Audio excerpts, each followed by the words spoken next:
Good evening, everybody, and welcome back to Lancer! We're back! Yes, after a short hiatus, we are back with Lancer. But before we get in with tonight's broadcast, we have a few things that we need to cover.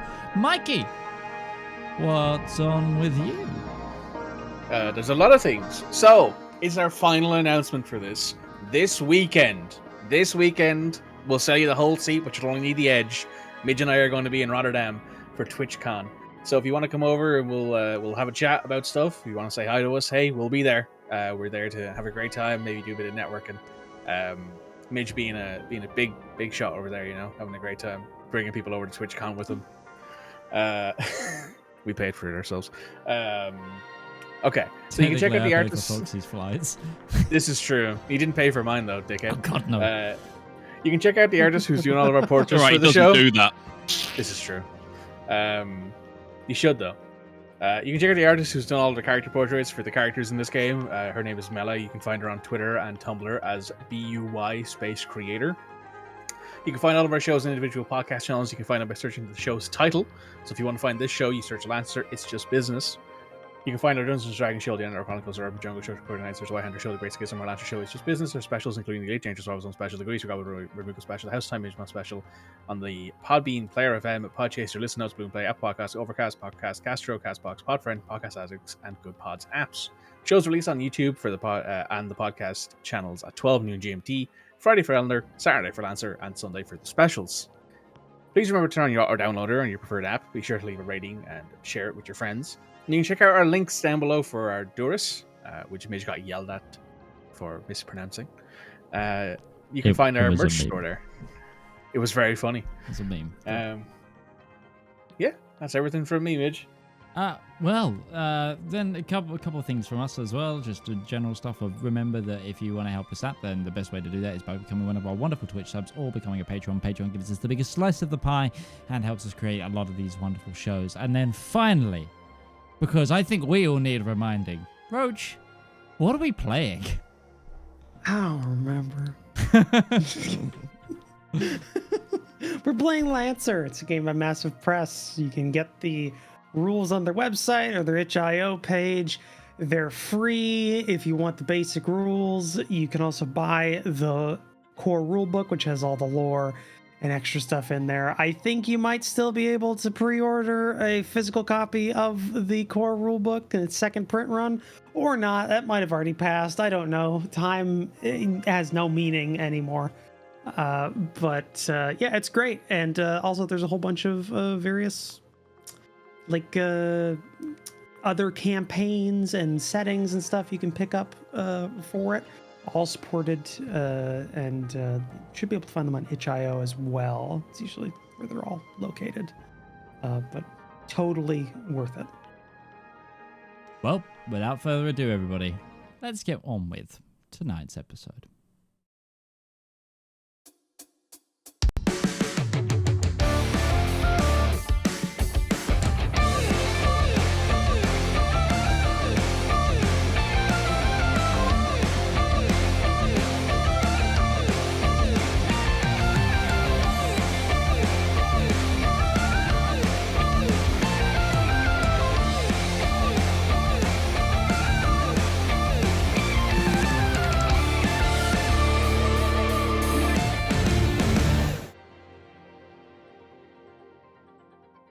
All right.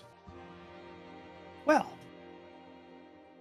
last we left off, it was a gray void because I don't have a lot of memory.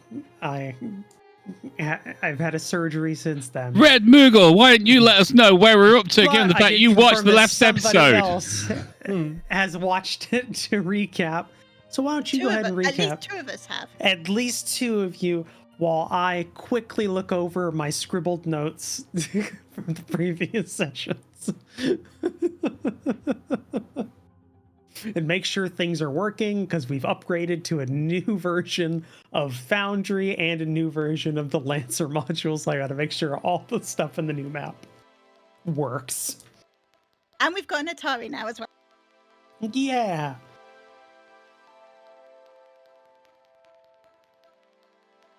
Now Midge is sitting there going, Damn it, my cameras. No, I was smart and I fixed it way ahead of time. I just had to flick a button.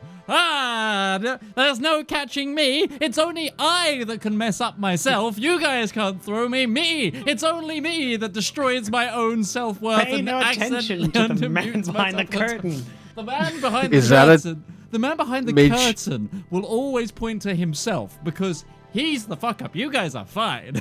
Hey, Midge, is that a challenge? What? For you to throw me? I mean, I can do it. Bring it. I have bring it- two bring it- words for you, Midge. Stream goblins. Yeah. Speaking Zoomies. of goblins, Red Moogle. Hi, everybody. We're going to have the Zoomies today. There is literally nothing we can do about it. However, so previously on Lancer, we went to see the meat shields, and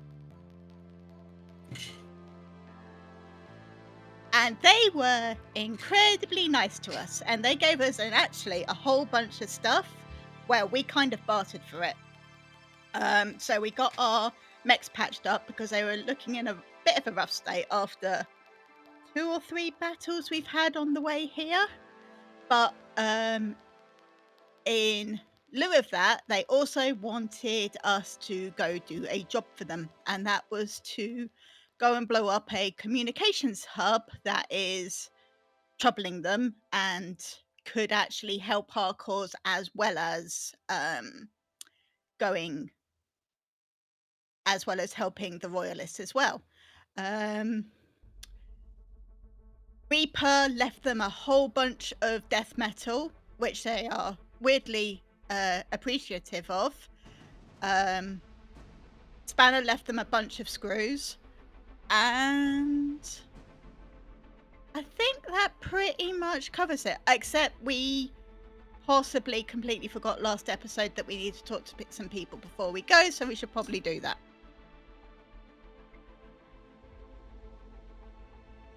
All right. You may have your 1 accuracy to use at any point during the session today.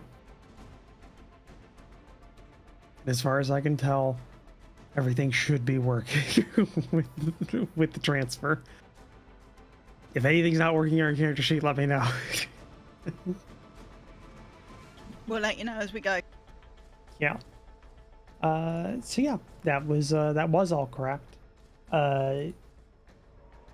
You did get a mission to go and strike at a relay station nearby, a little ways out, to aid the royalists in their actions, as the relay station is kind of a hub for communications, so QRF will be less effective against them, that kind of thing, with it being down. And you have just the extra little punch that they need to take it out. And in return, the royalists will provide a little extra support for you in your hunt for the airbase that the bombers landed at, that struck the forward operating base that you were all previously at. Hi, Duke. Yeah. Yeah, he missed us, and he hasn't been on camera in almost a year. Look at that ginger boy. All of one brain cell in there. Look at him.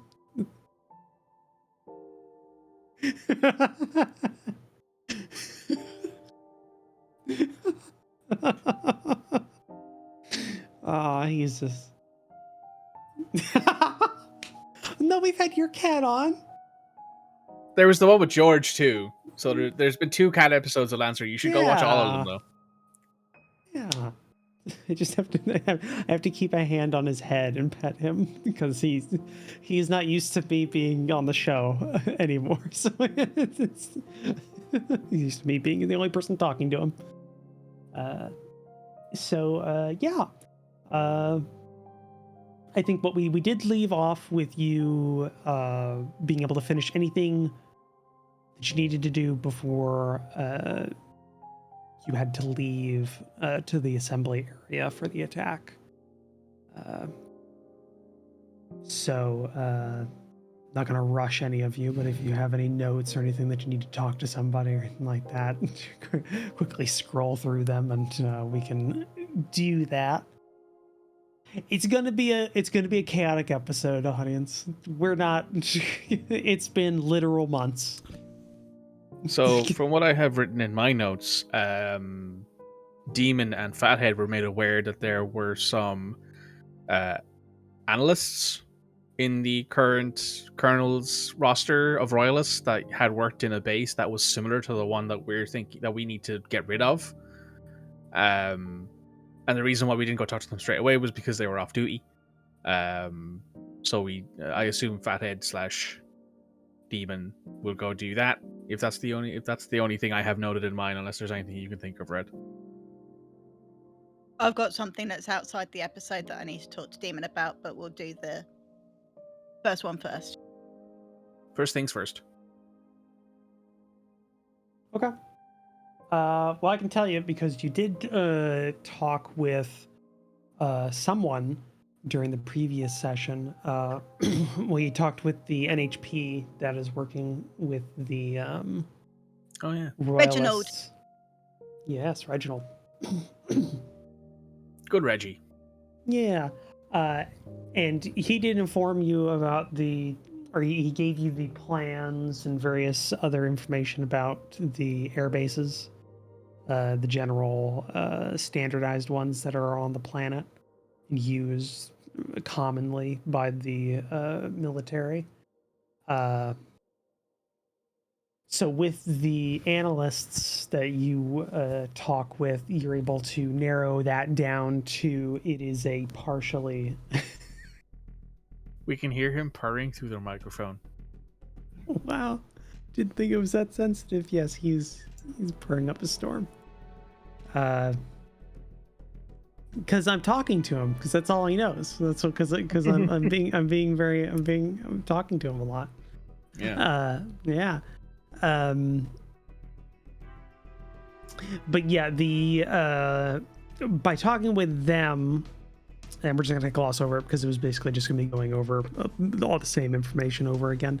But by talking to them, you know that the most likely candidate for the base that you're going to be hitting is a partially underground facility. So it has above ground, large kind of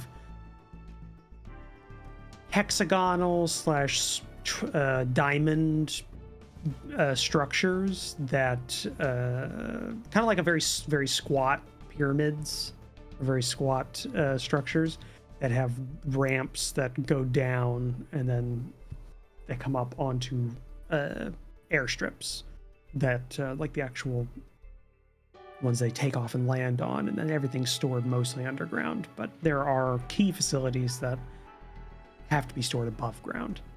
Real motherfucking Ace Combat vibes from that one. Like, are we going to see a squadron of Harriers suddenly pop out? Actually, if you want to know what I'm thinking of, this is a poll, so I don't know. I think only Utari and probably only Utari, maybe Lake, but I can't remember who else is like the series. If you remember Front Mission 3's intro movie, not the pre-animated one, the in-engine one where they attack the airbase in Germany in Anhalt. They have bunkers that are on the airstrip, those kind of structures. If you don't know what I'm talking about, go on a Google, run. I'll get an image for you in a bit. So more like what do they call them? Hamvax warriors, the hardened bunker type things. Yeah, kind of like that. Just upscaled a little bit to handle, like, you know. Yeah, I got you.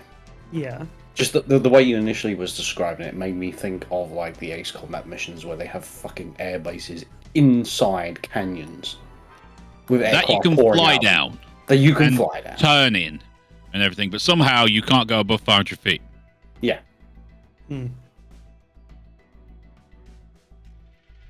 No, And also, I'm not like big into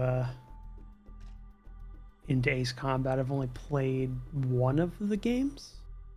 Don't remember which one it was. To be fair, I only The like lore's pretty sick. You may not necessarily like the gameplay, but the lore's pretty sick. Strange Real is a very interesting place. I love the game for the most part. Yeah, but I know.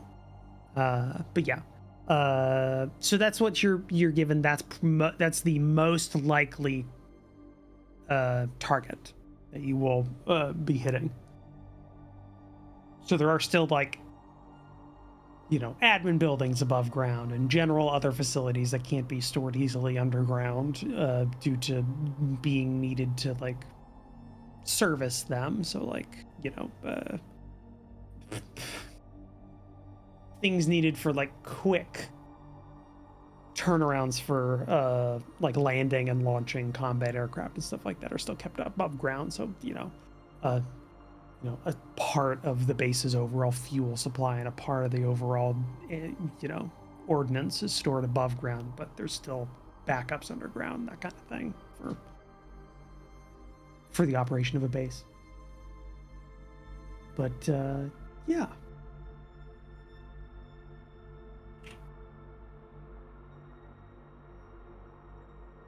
That's about all you get from that conversation when you talk to them about it. Still, you're not going to know the specific location or the layout until you're able to either get to it yourself or maybe have the help of the Royalists after you do this mission for them. So, is there anything anybody else wants to do? Banner to Demon.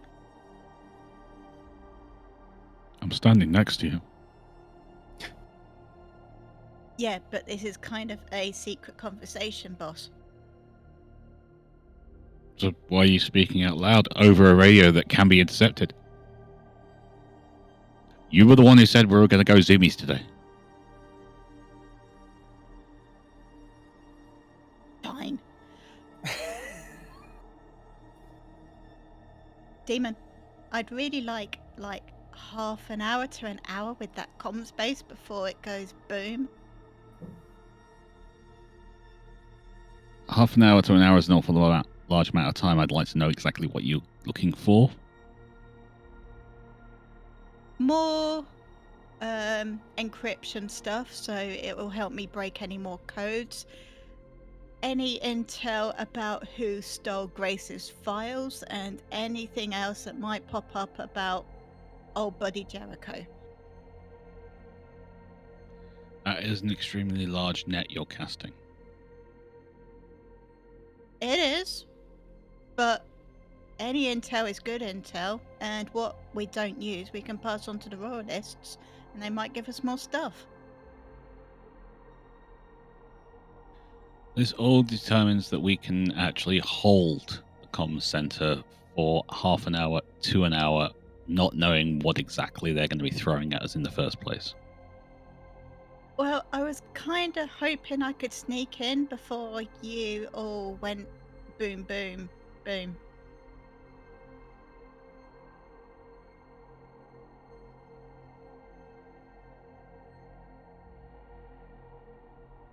You can say no.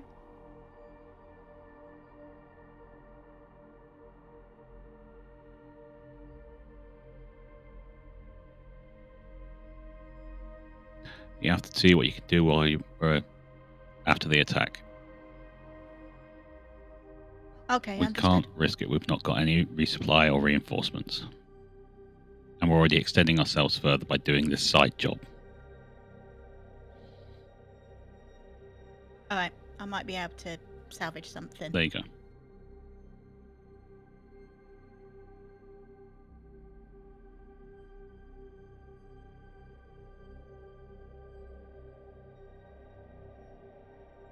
All right. Okay. Well, with that conversation and the information gathered, you head out to a point that you've been given to be kind of the jumping off point, kind of a rally point, place where a little, a little ways away from the actual target, but close enough that you can actually, that's kind of where you're going to jump off from. It doesn't take you long to get there. You are joined by some members of the Royalists, and it turns out to be this kind of little, I don't want to say lowlands because that makes it seem like it's a large feature, but there's like a small low altitude, like a lower kind of area that's hidden by higher elevations around you. That's got some tree cover. It's right at the edge of where kind of the forest drops, like the foresty grasslands kind of drops away into slightly more arid terrain ahead of you. And past that little ways is where you're assuming is this relay station. Once you arrive there, you're contacted by Juliet, who gives you a kind of quick rundown of what the plan has been worked out to be. She goes on. So you're going to be attacking a relay station in coordination with a unit of Royalists who will be attacking from a different axis of attack. Hopefully, their attack will draw attention away from yours. A overall decrease both of your directions in terms of the amount of enemies you will have to deal with. Spread them thinner. Their attack will go off slightly sooner than yours, which will be slightly larger than yours, as you're just going to be going in mostly alone.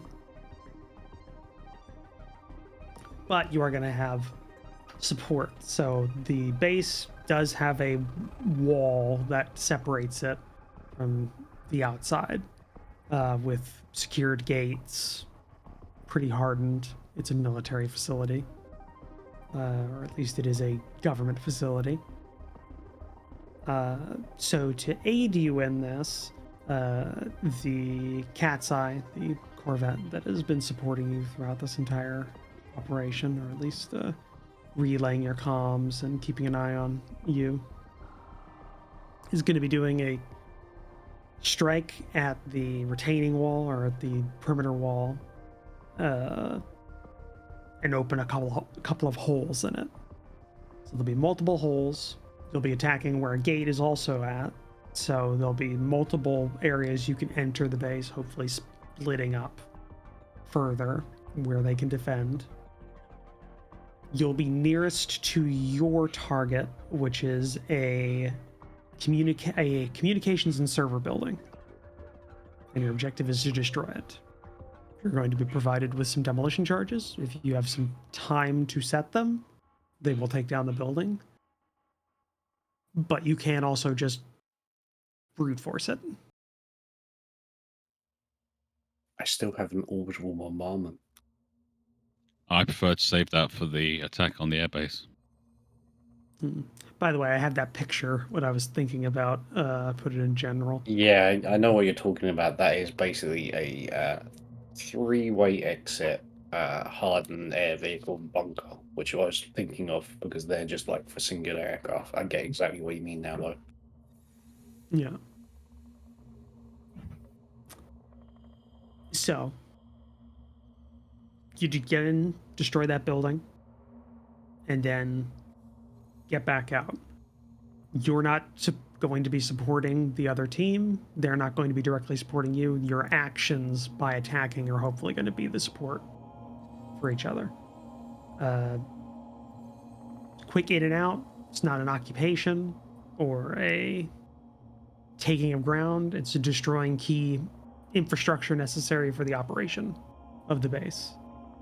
With the server and comms building down, if they can get the communications back up, they won't have any on-site storage to transfer things. And if they get the servers back up and not the comms, then they can't get anything out. And hopefully that'll cripple the network in the local area, thus giving the royalists extra breathing room for their operations in the area in the future, near future.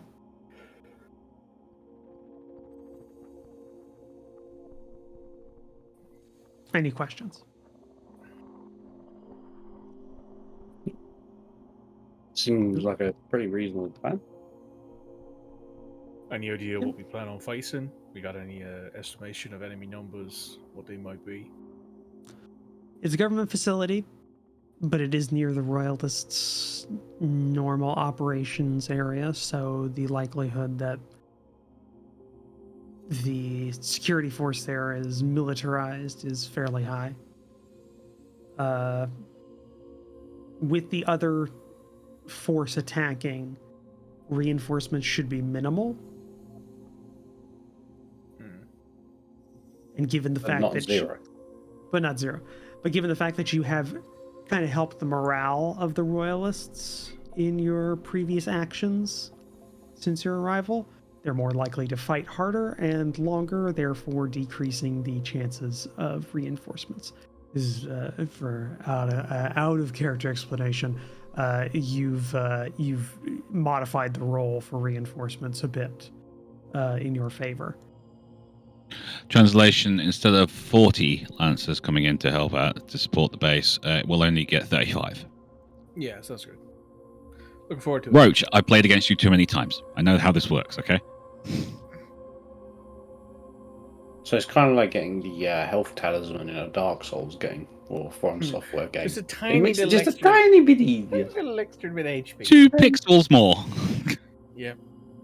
I am a benevolent and fair Dictator.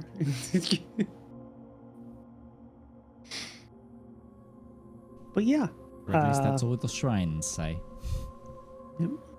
Ones that I forced to be carved. Yeah. In their name. So yeah. Also out of character, just more of in-game terms. You're going to be deploying from the edge of from one edge of the map, and the objective will be highlighted in red.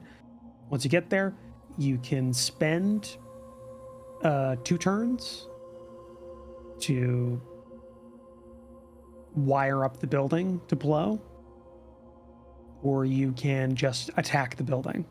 The building has 5 evasion and has hold on, I have that in my notes somewhere.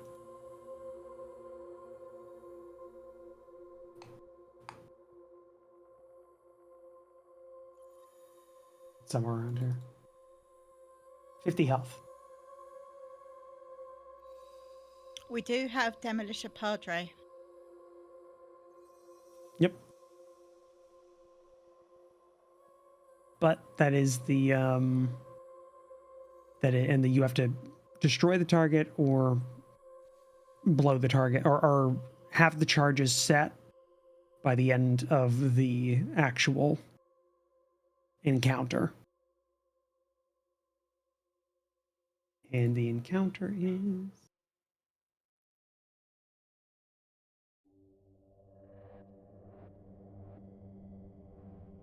just give me a second here.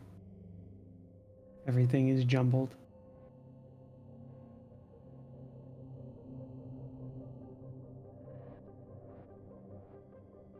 Eight rounds. And it takes 2 rounds to deploy the explosives. Yep.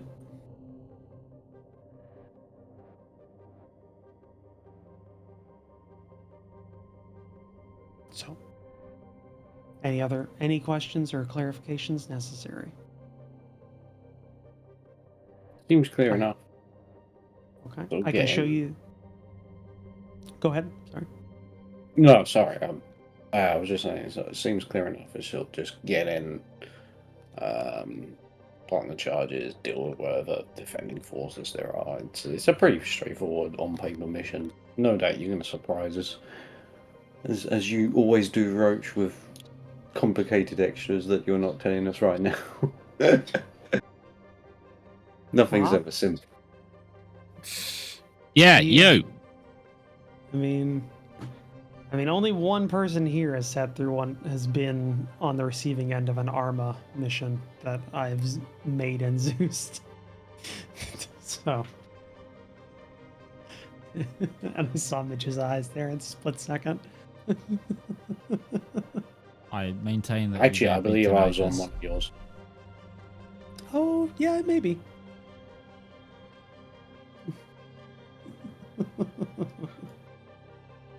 Yeah. Somebody's was getting a flash through their mind of a Stuka doing a tight twist in the air down right on them.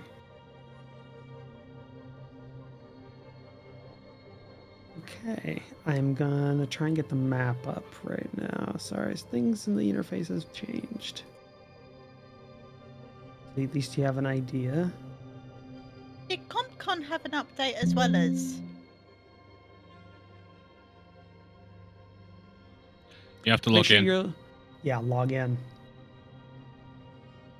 I logged in and my pilot appeared. Have you cleared your cookies recently, Midge? Because CompCon data is saved via cookie. And now I'm hungry. Cookies.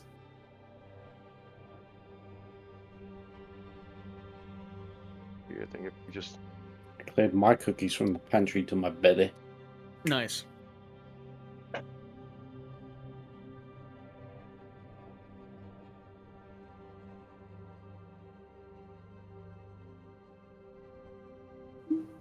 mean, you could.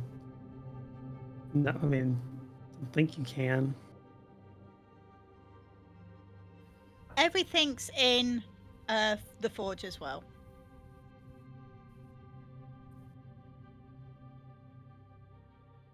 Maybe not that, but you at least got all the details to just tap, tap, tap. Yeah, you can't export from Forge into, at least not into a format that CompCon can understand. Because CompCon uses a JSON file.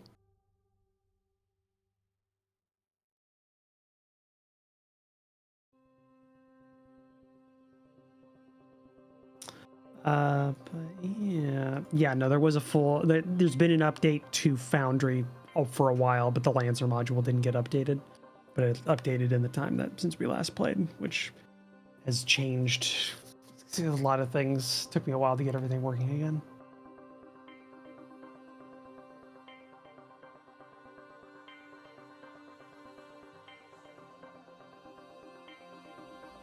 So you'll be deploying.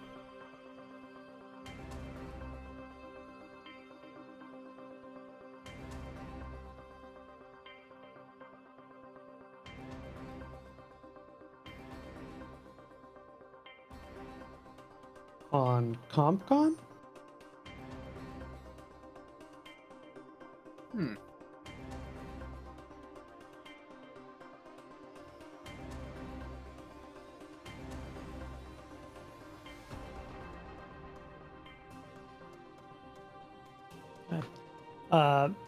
Everybody see this map?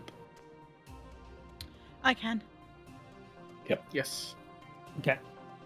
So you'll be deploying in the green. Oop. You'll be deploying in the green zone, and the objective is the building highlighted in bright red.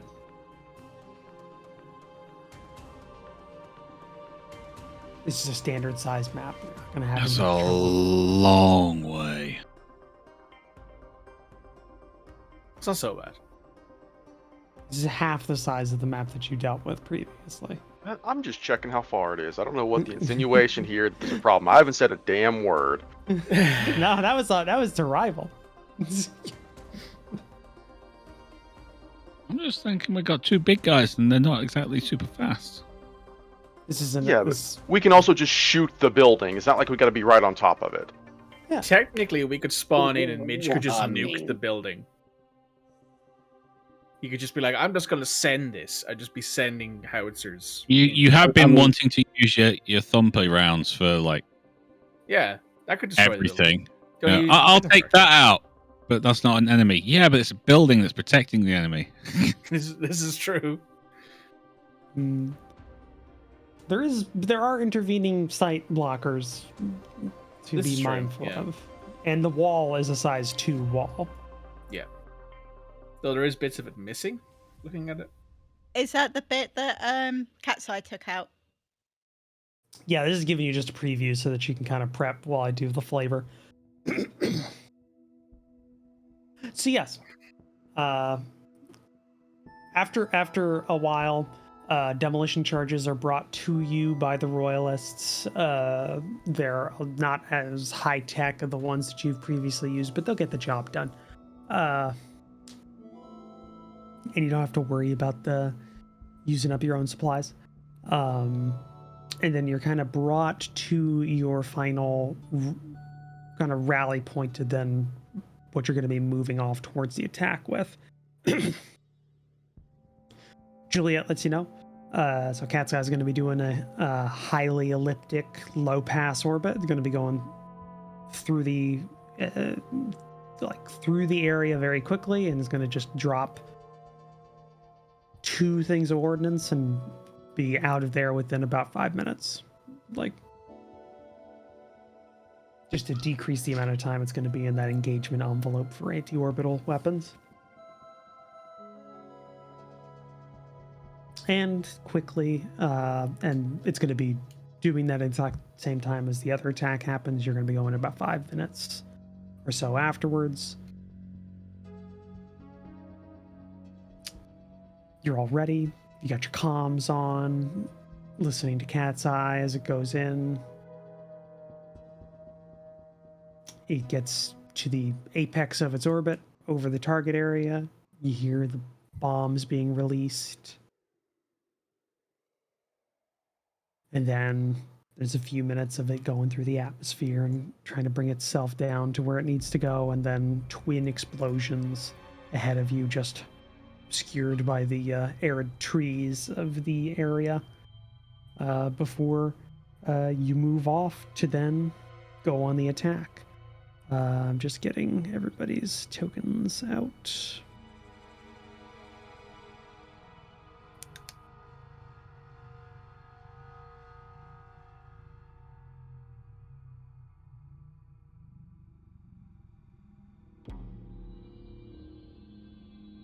Who am I missing here? You're missing both Utari and. Right. No, there's mine. Where's Utari? Where are you? I see me. Oh, I don't see him. Big boy. I'm on there. I'm right next to Dean. I just put you down. this one of that. Oh, I see Ursa there. There's Ursa. Versus. I can see us all 6. I can't. Let me refresh. That's not a big deal.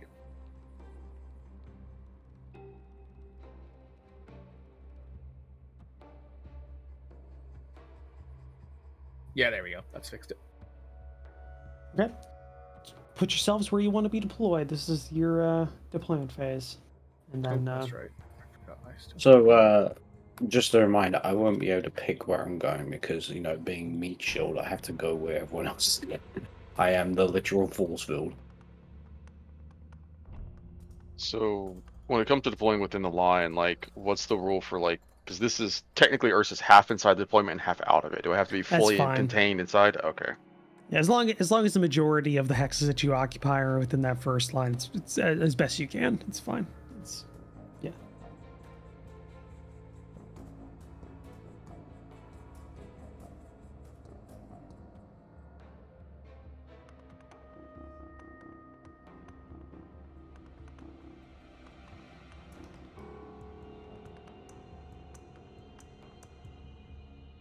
I actually can't see myself in that cover. It's quite good.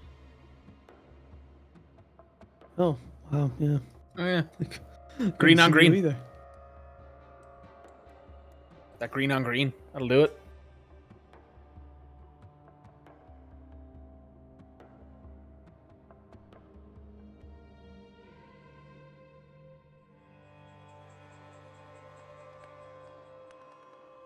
So, Demon Padre, you pretty happy there? Yeah, I am. Gonna Well, I Wait can on a set minute. up like that and cover both of yours approach, assumingly, to the gatehouse. What's the plan? Kind of take as many. Well,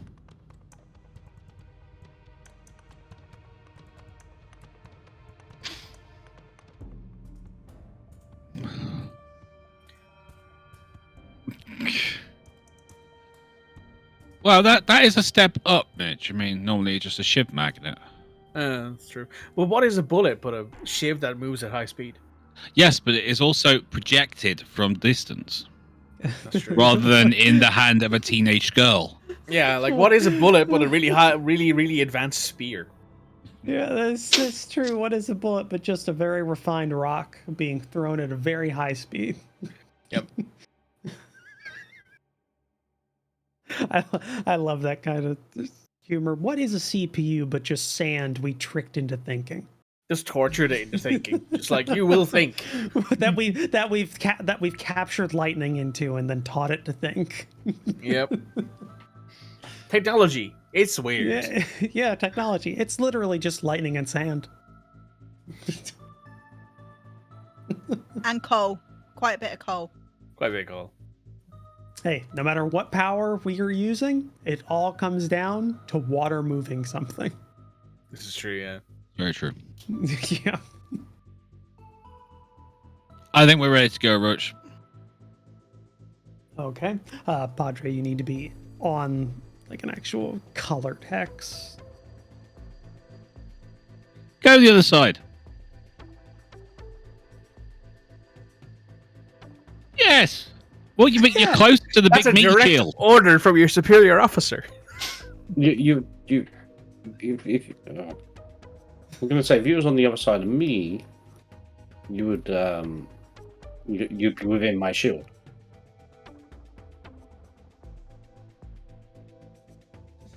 But you would be within the force field. You would get cover from me by just standing next to me. I am your cover. You don't have to be behind me. Yeah, but you would be, I guess. But yeah, the getting the cover benefit from me doesn't matter, even if you're stood in front of me. Come on, Mitch. What are you, Matter and Munchkin?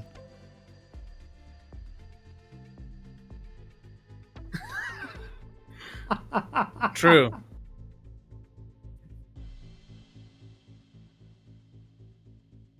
Yeah, no, Utari's saying is that if you were adjacent to him because of his rules, you automatically gain the cover even if there's nothing intervening or he's not in front of you or anything. You can just What Midge is trying to say is that we've used cover a lot. It doesn't stop your rolls from shooting him in the face.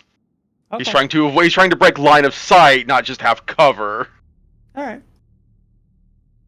Right.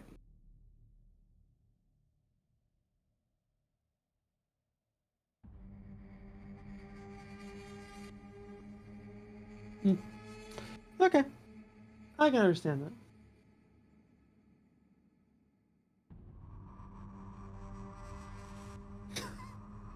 that. Okay.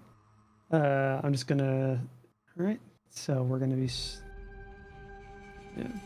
Should still work. Your mech should still be totally fine inside the actual Foundry. They're not actually game. connected until you do a re-upload. Right. Okay. So yeah, we will start round 1. And I'm just going to go ahead and reveal.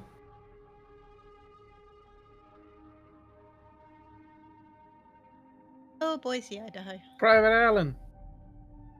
I don't know how long it's going to take somebody to figure out what the actual... Sergeant Foley. This is MW2 2009. Yes. Ramirez. Where's Corporal? What's his name? Where's that Corporal dude who gets shot at one point? Corporal Dunn? There he is. There, Corporal Dunn. There he is. Yeah. Yeah, I know. Ramirez, take the burger town. Well, that joke landed immediately. I thought it was going to take a bit. I was like, the second I saw Alan and the second I saw Sergeant Foley, I was like, oh, I know exactly what this is. Honey Badger's a mean bitch, sir. She is indeed. I had all these things planned for dropping little hints throughout the combat, but I'll throw that. You're and Private Allen gets shot in the No Russian mission. He does, yeah. He gets shot really early on. He doesn't. Yeah, Shepard. Where's Shepard? Where the fuck's Shepard?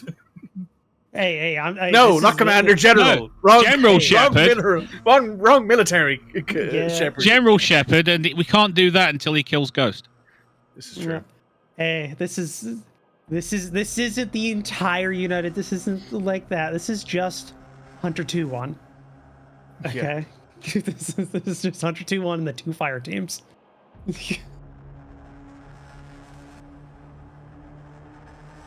Yes, that was the part of the joke. Was that was going to be the joke, was that there was a burger outlet inside the size 3 building. It was at one point. Oh no, we're awful human beings. Thank you, Roach. You've made some people very happy. I was going to have the joke. Mission failed. We get him next time. That Sergeant Foley was going to order him into the Burger Town. Like, Ramirez, get to the Burger Town.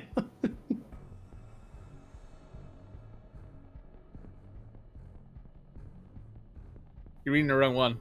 You should be reading Constantine.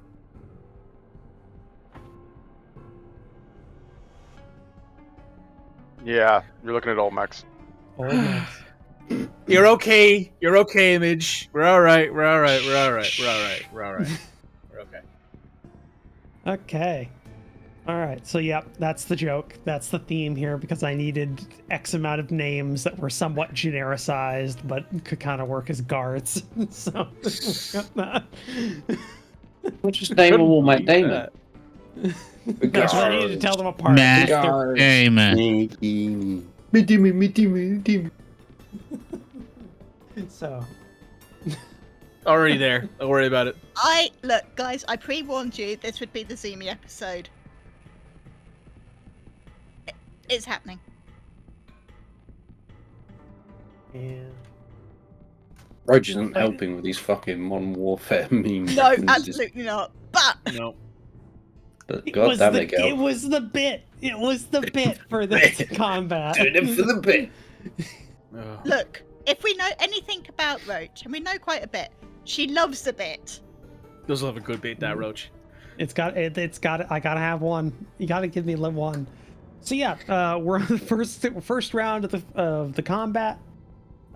So it is balls in your court. Who wants to go first?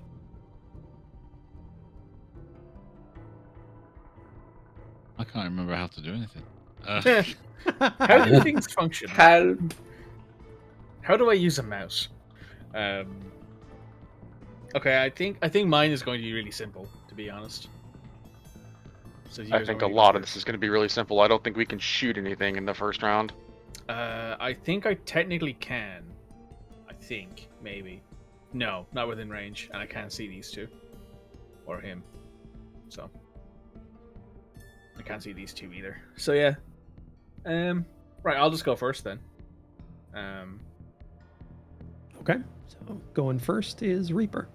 Yeah, and because I started in cover, I am now hidden.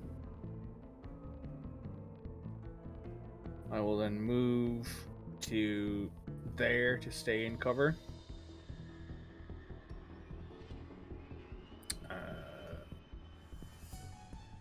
Is there anything else I can do then?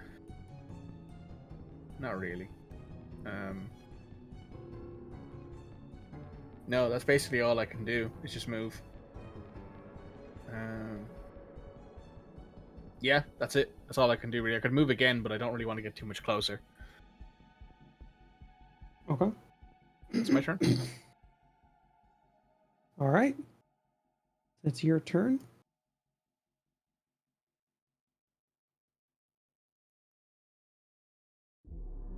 I need to think. I keep seeing the list of names and I can't help but laugh at them.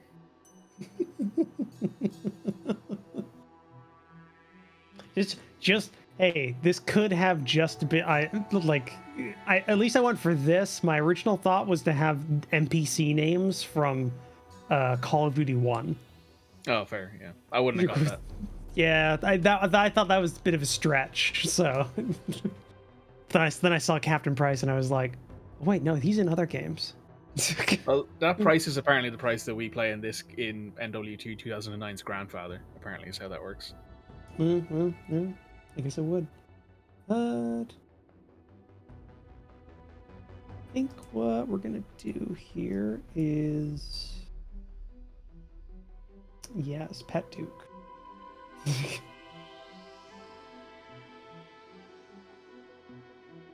I just need to check ranges here.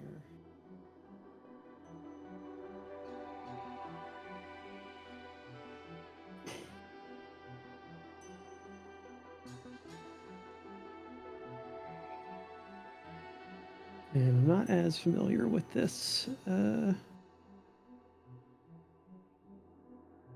group. So I think what we're gonna have is Private Ramirez is going to move up. Sorry, that's Ramirez. Private Ramirez is going to stoically and very silently, with no commentary of his own, move forward to cover.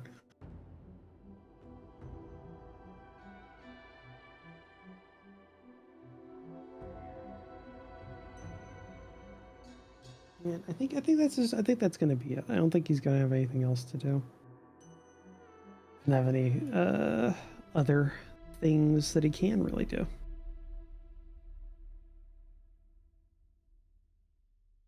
And that'll be the end of his turn.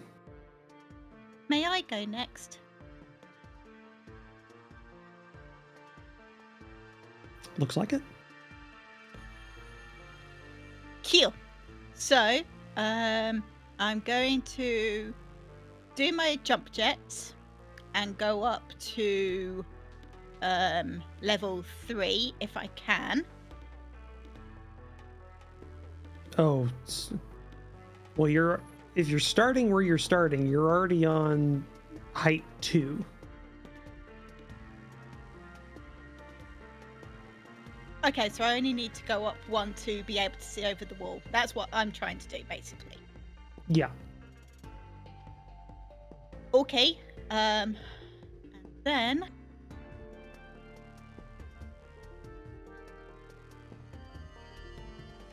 target Private McCord.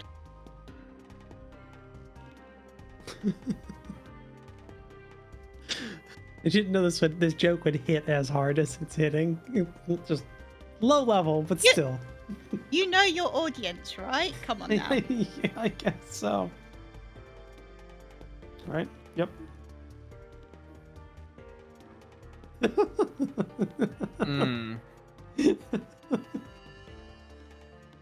Right, I am going to try and marmalade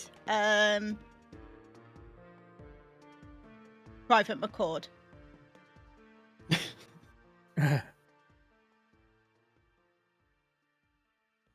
I do love the terminology for marmalade. It's great.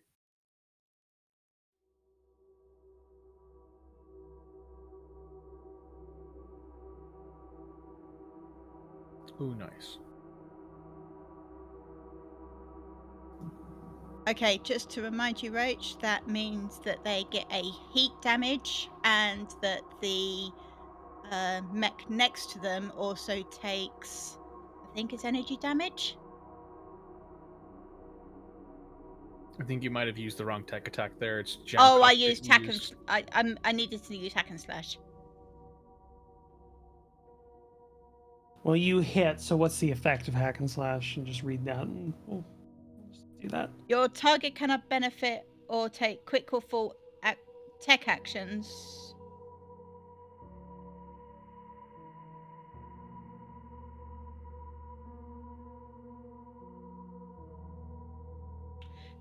Quick or full tech actions till the mech is either shut down or its core computer is rebooted with a successful systems check as a quick action.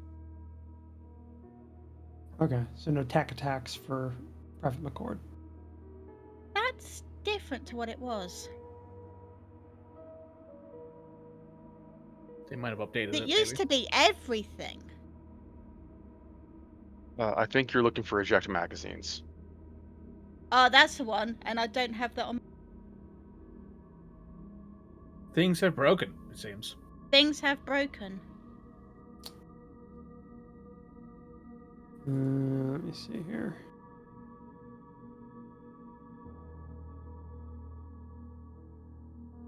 Okay. This might have had something to do with order of operations with compendium data. So give me a moment.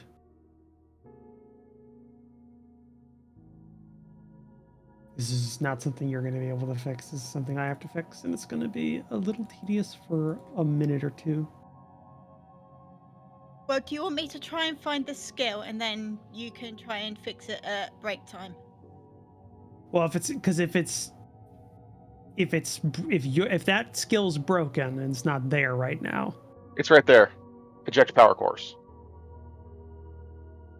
It's the second option under the Hor OS System Upgrade 1.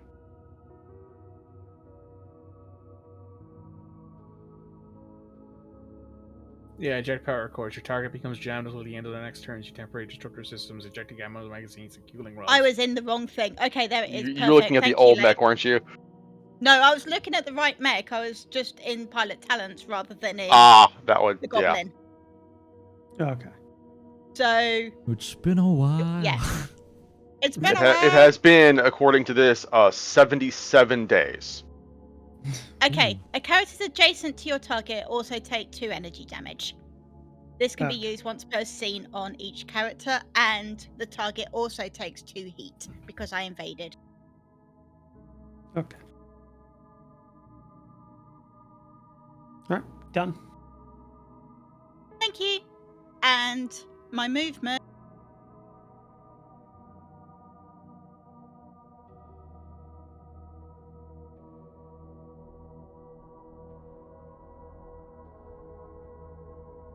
Move there.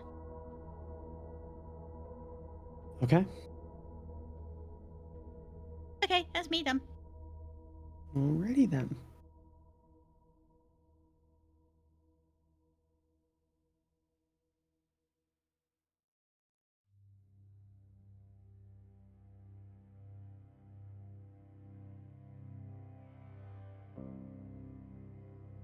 I just need to check something. You're hidden, right? Reaper. I'm hidden, yep. I just want to John double. Cena can't see me. So hidden, I believe, means that they don't know my exact location. They have a general idea of where I am, but they do not know exactly where I am. Yeah, I'm looking at. I just wanted to see what the mechanical effects of that were on things like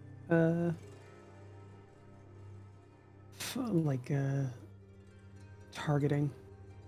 I've just thought I could have used.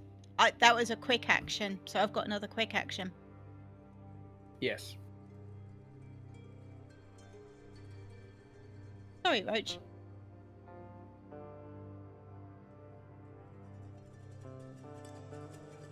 I'm going to try and do the same to Private Faye.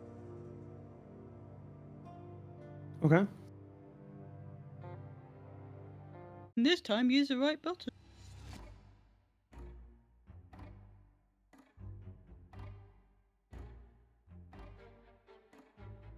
Oh, yeah.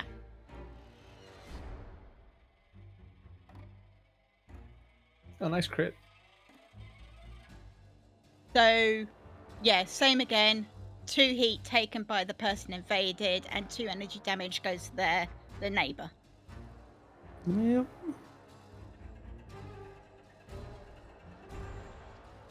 Gotcha. That has been applied. Okay.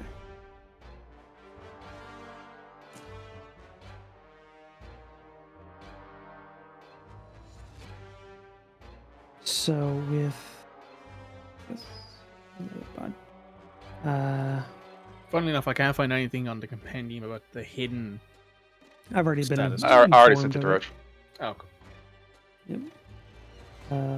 So what? For my sake, Lee, could you send that to me too?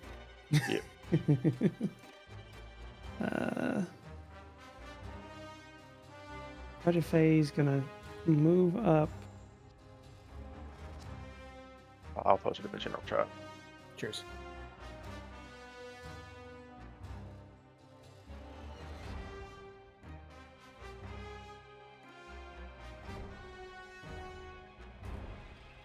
Yeah, that's right. Yeah, I use search. That's right.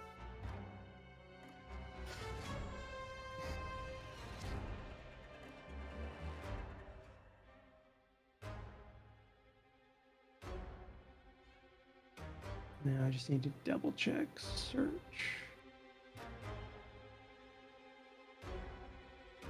Because it's been a while.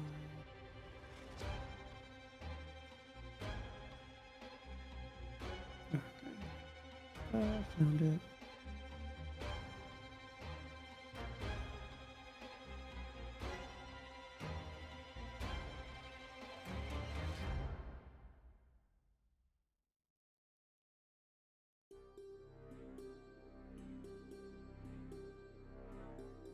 Okay. Double check.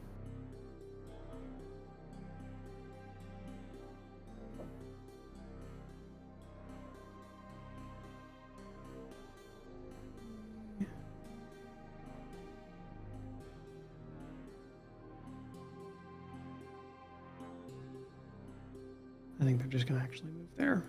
And that's going to be the end of Private Phase turn. All right. Who's next on your side? I'll go next.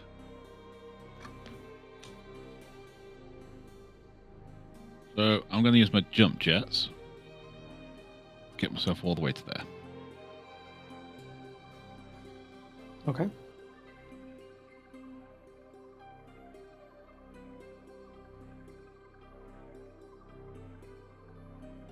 And I don't have a direct line of sight to, do I? No, you do. I may as well fire one of my assault rifles then. All right.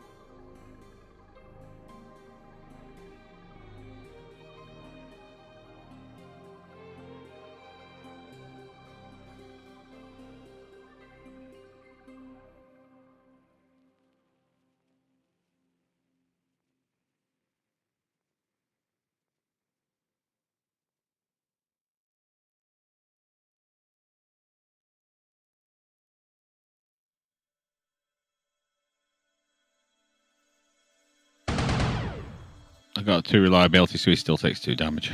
That made me jump. I forgot there's gun sounds in this. Mitch thought there was like a shootout going on outside on the street. No, I thought I'd future accidentally rifle. nudged like a freaking soundboard something. You know me. I never. That's expect- true. We do. Ugh. We do know you. We get it, Mitch.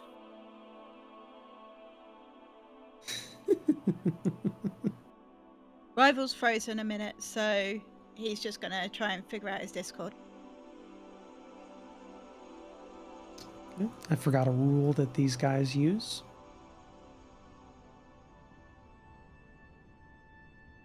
Which, okay.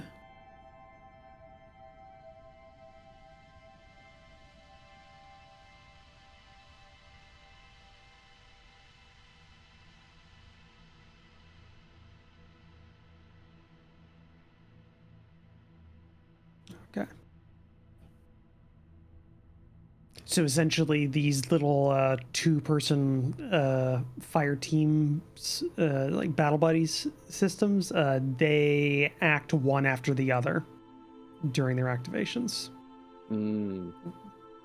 instead of. So they get one 2-man and activations instead of 1-man activations. Yes, but they are really shitty as individuals. So that's kind of the trade-off there. They're a specific class called a conscript. So Fair. Because Rivals rebooting, sorry. Yep. 2 of them have acted, so this guy could also have gotten in cover if that's what they wanted, and this one could also have repositioned. Yeah, basically what I was going to do is I was just going to have the cord go right there, and I'm going to have Morgan just have followed there, just retroactively since they didn't do anything. Maintaining their squads. Yeah, they don't have to stay next to each other, but it just reminds me that they've activated. Just throwing the fake in so that we can all actually be seen and we don't look like we're toddlers trying to look up onto the counter to see what mum's cooking. Where's the cookie jar? That's what it was like a That's second my ago. day-to-day life. Yeah, okay. Just get us all out of the Red's world. Red's world.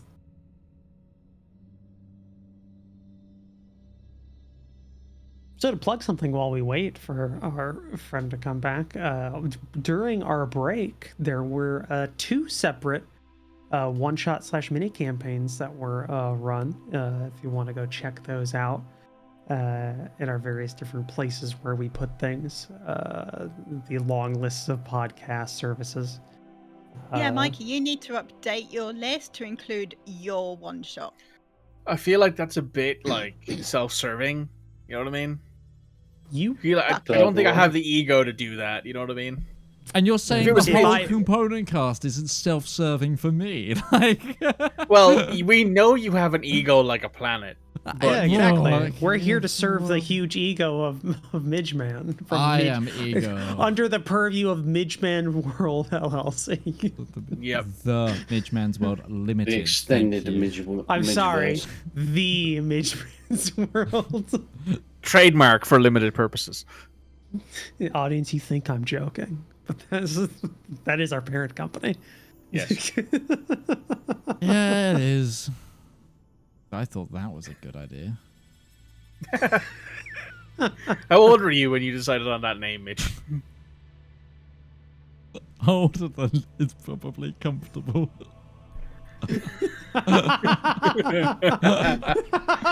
Too old to Old not enough be that embarrassed. Old enough that he can still be embarrassed by it. Yeah. So I Like- think Rival actually already took both their actions. Do we just want to move on and continue the combat?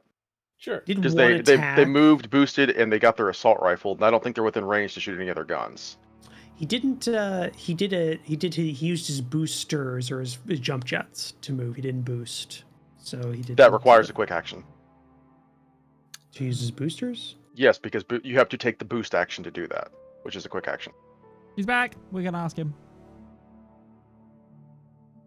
You can fly when you boost. Oh yeah. Okay, so he did boost. Do the flight. Are you back, Rival? Yes. Okay. All right. So you've shot. Well, you boosted to get to where you were because you wanted to fly there, and you shot. So I think that is actually. I think. That's my turn. Yep, that's your turn. Cool. And you weren't here for this, but these little battle buddy groups, they act together one right after the other in activations. That was something I forgot. Thank you. Yep. So we've retroactively moved a couple while you were gone. Cool. All right. So now I need to think of a battle buddy group. That was also the reason the names kind of came up because I thought because the way it worked, it's definitely a battle buddy system. So I was like, oh fuck, that has to be some sort of military like gimmick to name these. I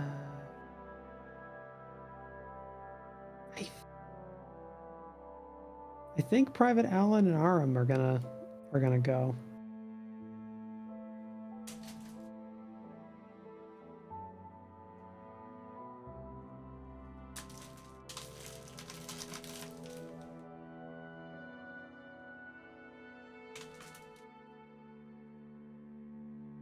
What we're gonna do is Alan's gonna go 1, 2. He's gonna go 1. Get right there.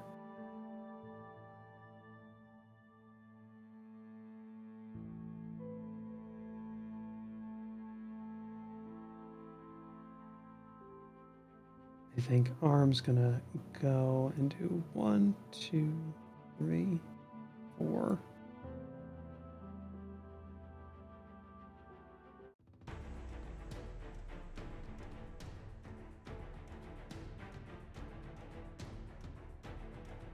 And you see them sling off of their mech shoulder something that's very akin to a.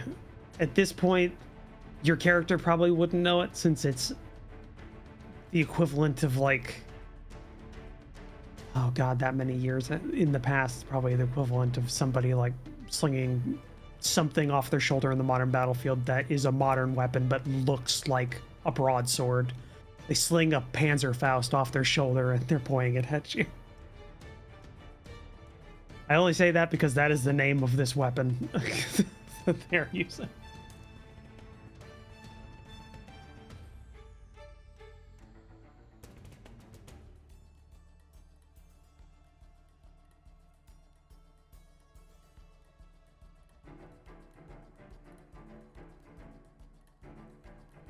This is the last one. Right there. Right on top of you, demon. So you need to make a hull save.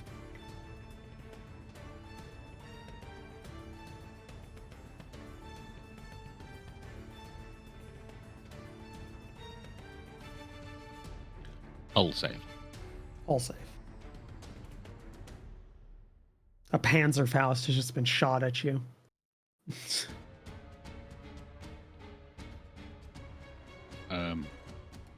that right? That was a whole check, but I'm pretty sure that is correct still, because I don't think you have any bonuses or anything. Or I might be wrong about that. Yeah, I think you did it right. Yeah. Okay. And if I remember right, because again, it's been 70 something days since I've played the system. I'm pretty sure 10 and above is a success on a regular check. So you did succeed. That would be set by the save DC of the mech. Save DC of the mech. Trying to find that. Save DC. Okay, you got that right. You succeed, which means you take 2 all characters in the offenders. I'm pretty sure it's just a pass-fail, isn't it? Yeah, pass-fail. So you pass. You don't take anything. So Panzerfaust is fired at you. Like you are some sort of, like you're in a Sherman of old and you're facing off against a Volkssturm just in the bushes. And Roach is just saying words at me now. Now I've passed. I'm fine. it's white noise. It just tuned me out. You passed. Fair. Appreciate that. No, so did me not being in cover help in any way, shape, or form, or is it just they were trying to obliterate the cover as well? It's just it's a blast weapon. It's a blast. Cool. Wouldn't have affected by cover. Technically, you weren't actually in cover, anyways. You were on like the trees. We didn't really establish if it's area cover or anything, but it is size 2, so it's more like just intervening, like just cover. But so you probably would have just gotten like if you were on trees or something like that. But still, it was a blast weapon, so it doesn't really matter. And yeah, that was it. I think that was a quick action to do that. Yes, that was a quick action to do that.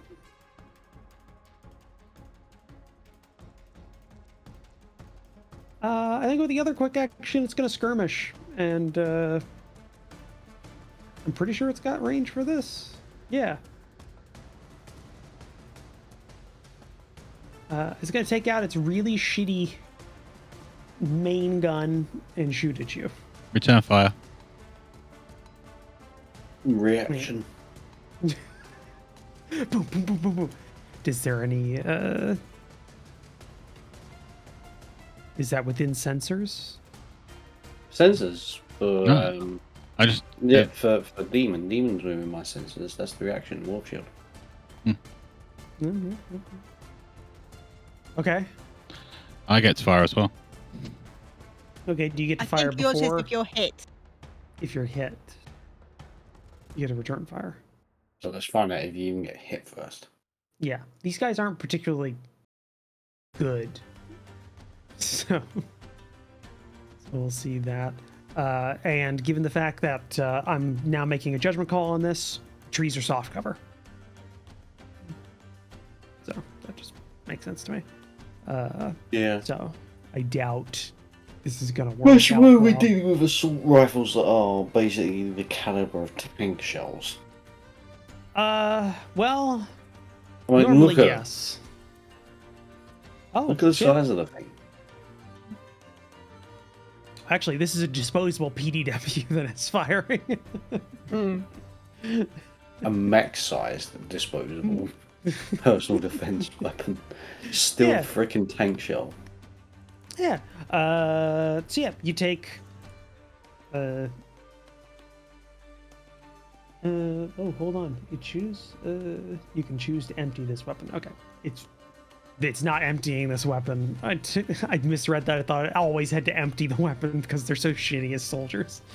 But no, they just fire normally. You take 4 damage. Obviously, whatever your armor is to mitigate some of that. I think you take 3 actual HP damage because like your armor 1 rival. And then you can turn fire after you apply that HP damage. Yeah, sure.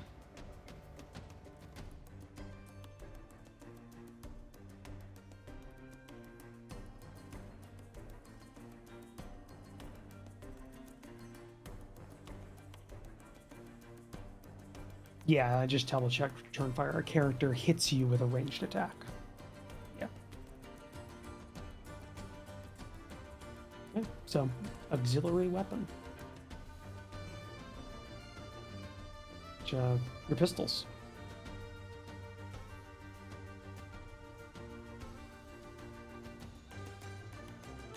I think you get both of them, don't you?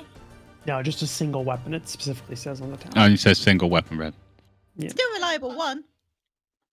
Yeah, I just can't yeah. hit a damn thing. A reliable one matters, though.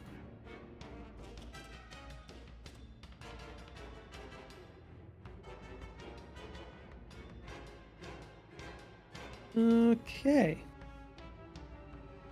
Break And that's time it. before the next turn. Wow, already? Yeah, I mean, the zoomies have really hit us. Yeah, it'll be one of you next, so think on that during the break. Okay, join us in 10 minutes time where we will be back with the second half of this broadcast. Hey, come here a minute. Do you need royalty-free music for your TTRPG content, whether that be a YouTube video, stream, TikTok, Instagram post? Don't worry, we've got you covered. My name's Alex. I've been a content creator for almost a decade now, and I've teamed up with my good friend Harry to produce 10 royalty-free songs for you to use in your content completely for free. We've tried to make a whole range of motifs with this album, covering happy music to sad music, to mystery music to combat music. And if this takes off, you know what? We might even make some more. So give the Elendor Chronicles soundtrack Volume 1 a shot. It's free to stream everywhere, and if you want the high quality downloads, you can come over to our Patreon and download them, or you can contact me directly at tabletop@themidgemansworld.co.uk as a creator, and I'll just give it to you for free. That's it, there's no catch, and just to prove it, we've also given you guys a user license agreement to prove that you have the complete perpetual rights to use this content.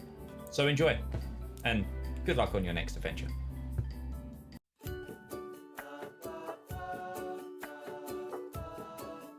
Oh, good day. I'm Martin Sanderson, and I'm the CEO of Avari Military Solutions. We here at Avari know that it doesn't take much to cause problems out on the frontier, whether that be from local pirate raids, neighboring interstellar powers, or even just an unhappy populace with unreasonable demands. Just what is a small to mid-sized regional power to do when faced with these problems? you look to Avari for your solutions. With open-ended contracts, well-trained personnel, state-of-the-art aerospace forces, and competitive rates, we stand ready to help find the right solution to your problem. So if you have a problem, why not call Avari for your solution? Our operators are waiting to take your call, and consultations are free of charge. Avari Military Solutions, a solution for your problem. Avari Military Solutions is not licensed to operate within the Kark and Dre Baronies, the Andes Corps, or any Class A combat zones. AMS is a subsidiary of Omni Radiance Holdings, a family company.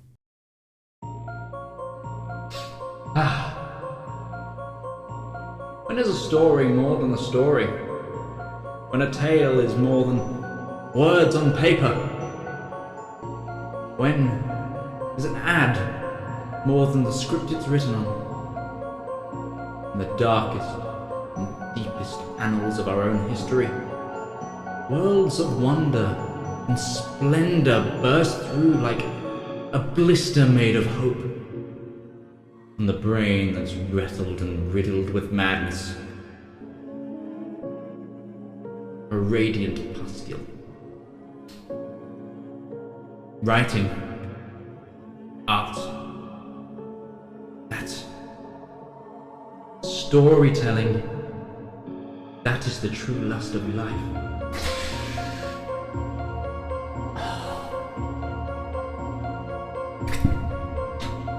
You too can dutifully indulge in art. Like fans of the greats. Shakespeare, King, Tolkien, Seuss, Mercer. You too can indulge through Twitch Prime. Get an extended access to a wealth of knowledge with a simple click, an emotion so small that it could endlessly amount possibilities. Embrace those feelings. Support art. Support the component cast.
So we're back, but a few of the players are still away right now in our break. Just again, we're so out of it.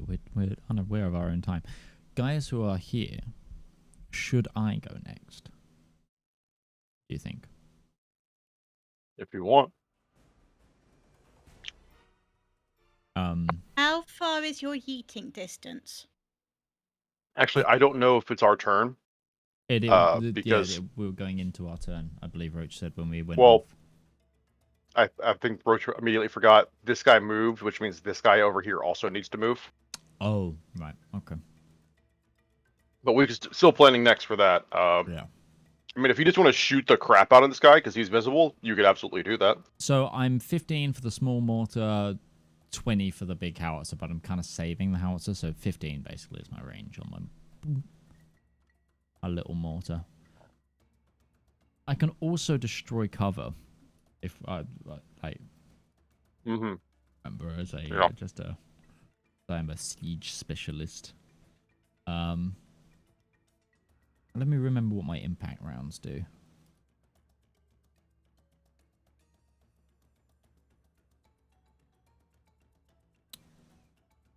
No, jackhammer round, sorry.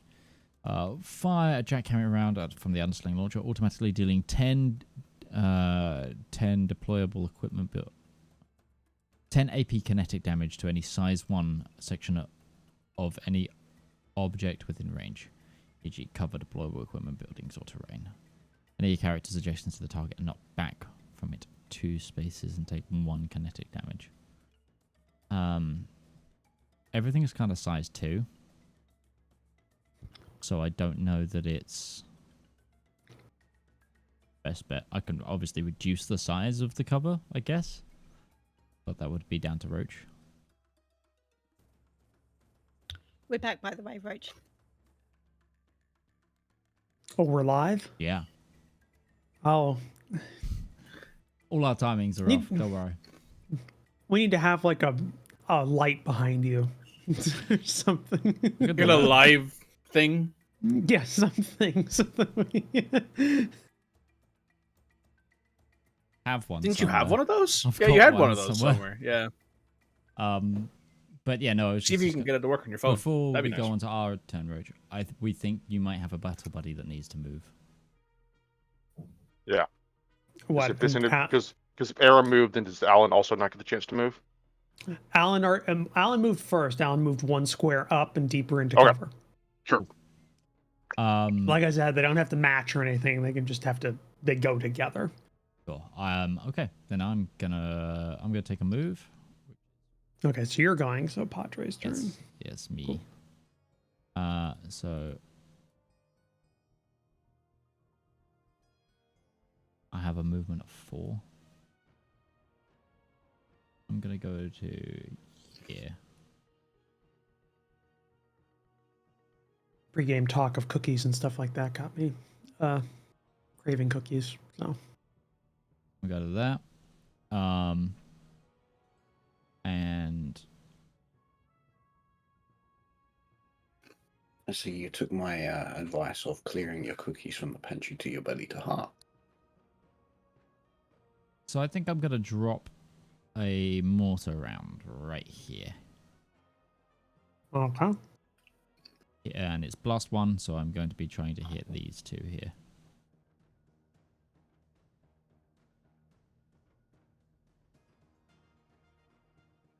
This button for targeting.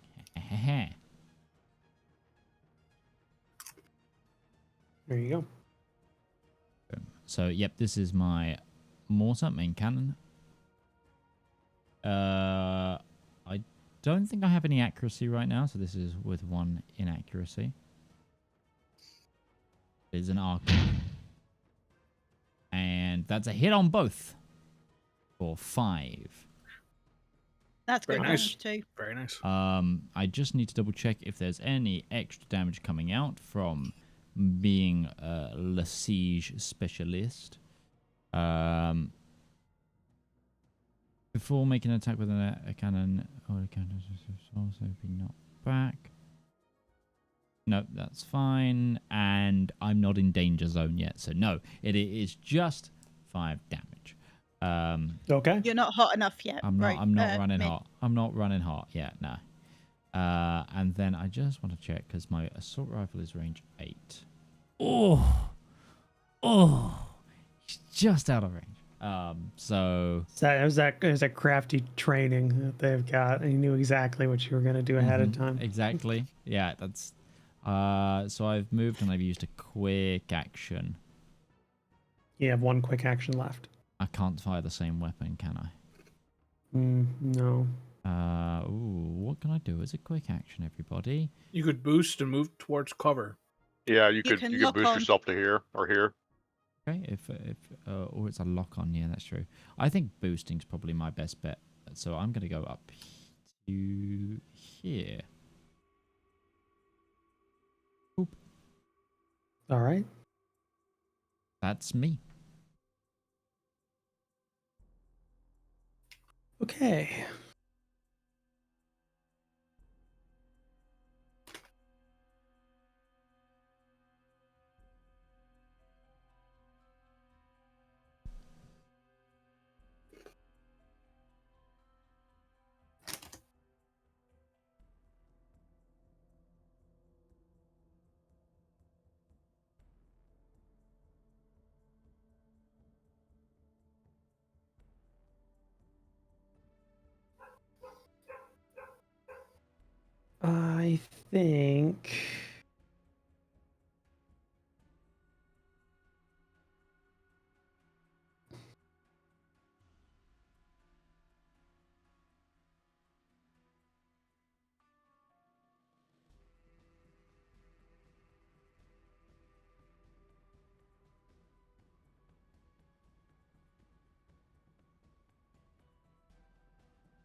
I think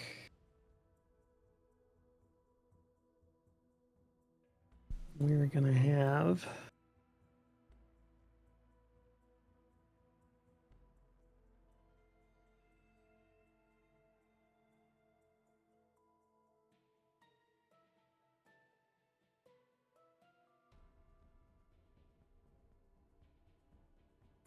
Sergeant Foley go.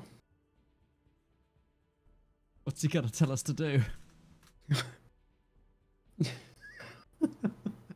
Well, Burger Town's undefended, so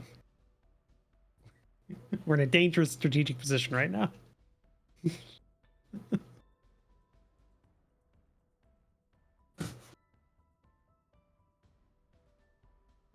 But first thing he's going to do is he's going to have a quick action to be a squad leader.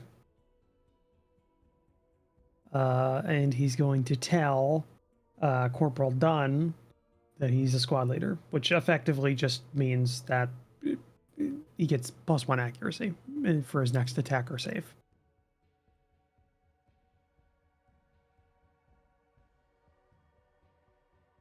Which I'm just going to represent by putting a little 1 above him, so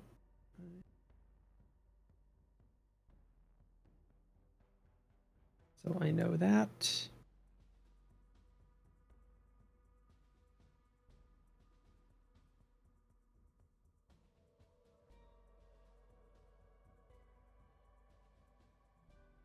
+1 accuracy or the next save they inflict on somebody is a +1 difficulty. So either or. Corporal Dunn's got that. And then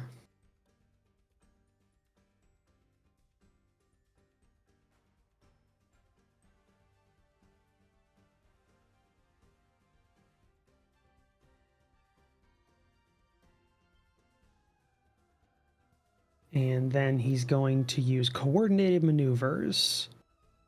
Going to choose 2 allied characters within sensors, and they may move up to 3 spaces in any direction, ignoring engagement or reaction. And that is going to be Private Aram and Private Allen, both of which are within 10. And Aram's going to back that way. And Alan is going to move. Doesn't have to stay there. I think Alan's going to go 2, 3. Back that way. Those were both quick actions, so he's finished with his quick actions. Could move, but I think he's good where he is. So that is Sergeant Foley's turn. He's on the radio yelling at other people, other than Ramirez, which is his normal state of being. So we don't have to call that one out.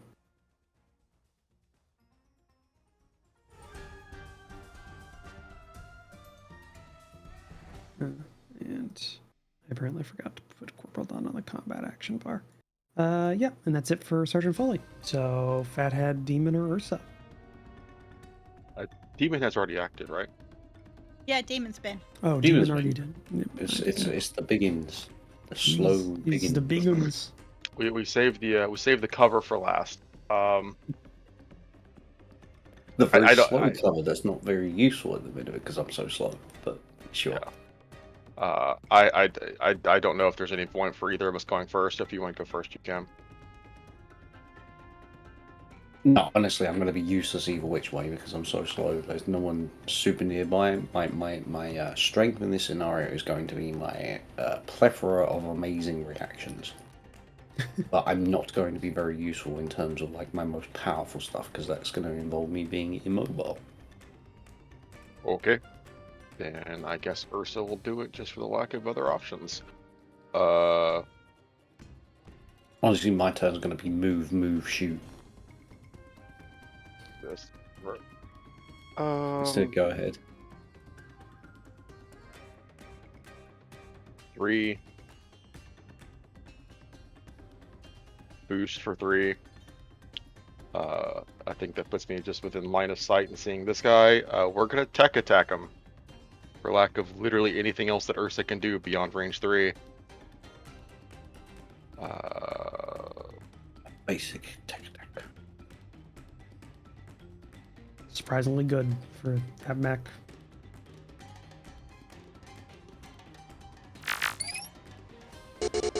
This is a straightforward invade, so that is just 2 heat, and they are impaired and slowed until the end of their next turn. Impaired and slowed.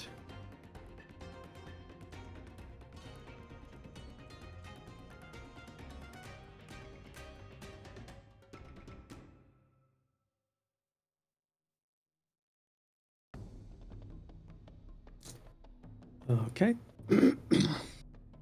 That is Ursa's turn. Alrighty.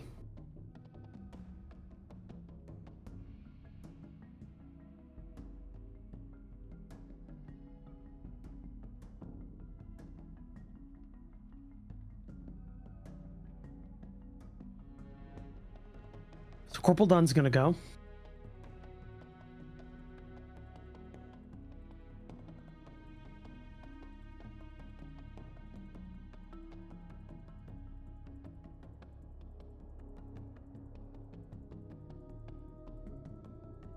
And they're going to target Demon. Since they can't target Reaper, they could hit Padre. But you're the closest, so that makes they have absolutely no reason to target anybody over anyone else, so Demon, you are targeted. He has a +1 to this attack because of Sergeant Foley's expert strategic advice.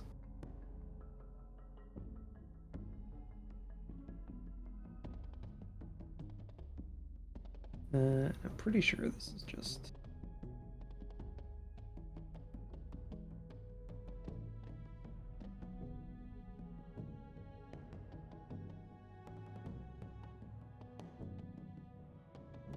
Yeah. Pretty normal. Okay.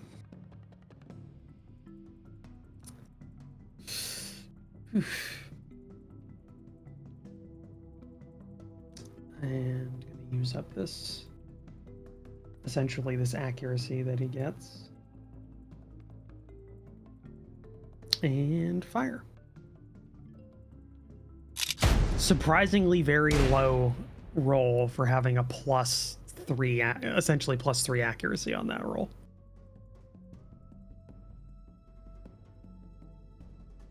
But that hits and does 10 damage. That is AP.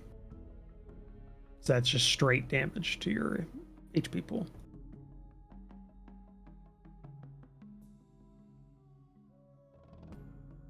Thankfully, though, there's no special round or anything in there, so it didn't knock you on your ass or impair you or anything like that.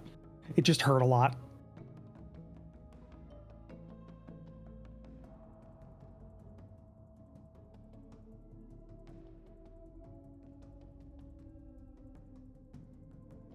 And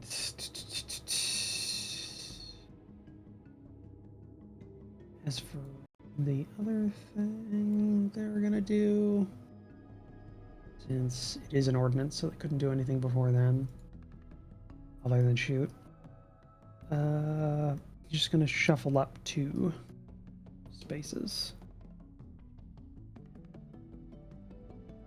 And yeah, that's about it. Pretty sure stabilize is like a full action.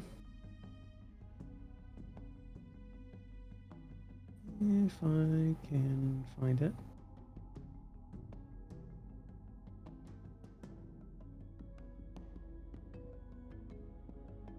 Yeah, it's full action. So, yep.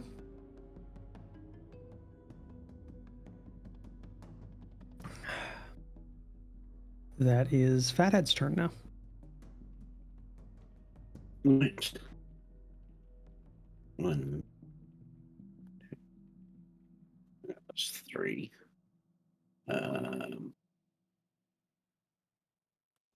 Can I see? I can't really see arm. What did Fathead ever do to anyone? He's in my line of sight.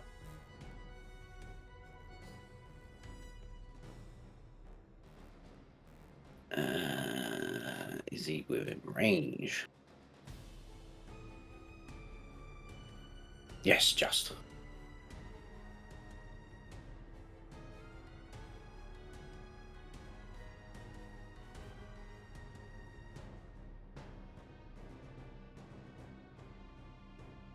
Okay.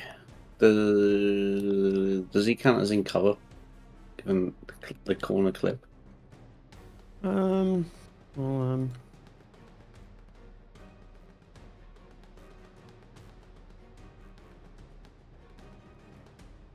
You are. You're size 2, right? Yeah. He's size 1 behind that, but you're size 2. Yeah, he'd have cover. Hard cover, yeah.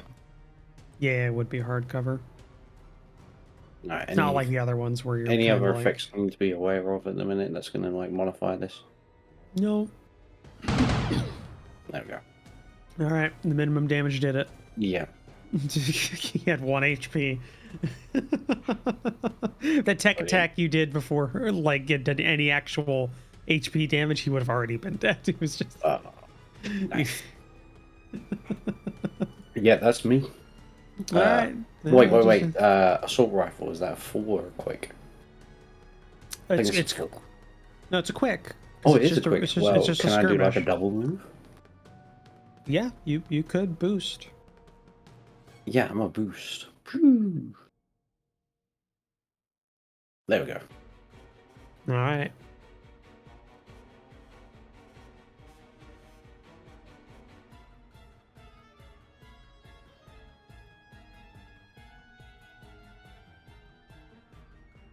All right, and then I think Robert Sandler is going to go 2, 3, 4. Oh, wait, 1.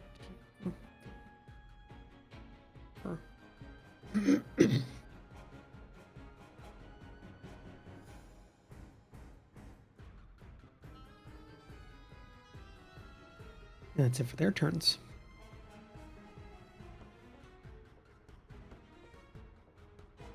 All right.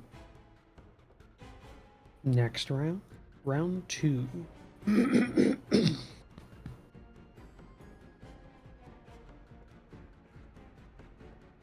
Anyone got any ideas? Nothing particularly special. You need to take out that sniper if it's going to do 10 damage a shot. That's gonna Not close work. enough.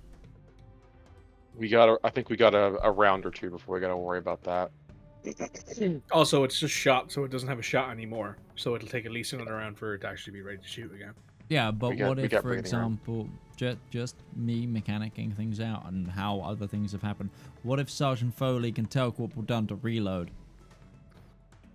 as part of his turn? Never mind, Corporal Dunn moved. I didn't realize as he moved, he's actually within range of me. The question is can I see him? They're on top of a size 4 structure, so I don't Yeah, think you there's should be anything in the able way. to. Oh yeah, their horizon is fuck. Oh yeah. Sorry, Corporal Dunn, you've done fucky wuckied here. Well, So- Corporal Dunn is known for being shot. This is true. He is. Is he? He's one of the few people who get shot in a cutscene in MW2 and don't die immediately. Makes him the main character, in my opinion. This is true. Yeah, Corporal Dunn is Yeah. actually the main character. Yeah. Turns out Corporal Dunn is actually the great grandson of Woods. However that works.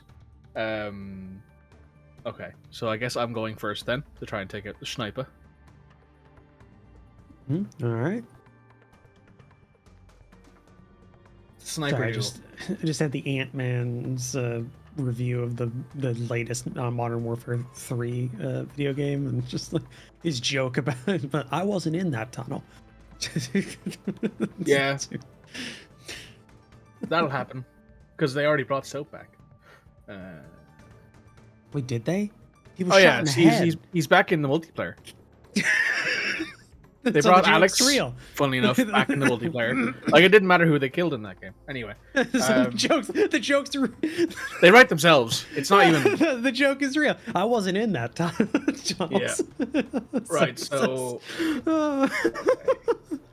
That I'm wasn't gonna my brain. activate- That wasn't my brain. I'm going to activate steady aim. Sorry, crack shot. So I'm going to use this protocol. So I'll become immobilized until the start of my next turn, but I gain +1 accuracy on all attacks made with rifles. So let me just add immobilized. There it is. And since I'm also using that, the second phase of that, which is zero in, once per round when setting my aim and making a ranged attack with a rifle, I can attempt to hit a weak spot point, gaining +1 difficulty to attack roll and +1 d6 bonus damage on a critical hit. So if I crit this, I do get bonus damage. It is the anti-material rifle, which is naturally accurate anyway. Yeah. Basically have the So- same roll he did, which was a d20 plus 3d6. In my case, it's d20 +2 plus 2d6, because the Death's Head has a natural +1 to all range rolls. Hmm. Because it's his Death's Head. That's its job. It shoots things. Shoot him really hard. Yep. Cool. So, anti-material rifle. He doesn't have any cover. I get a accuracy because of steady aim.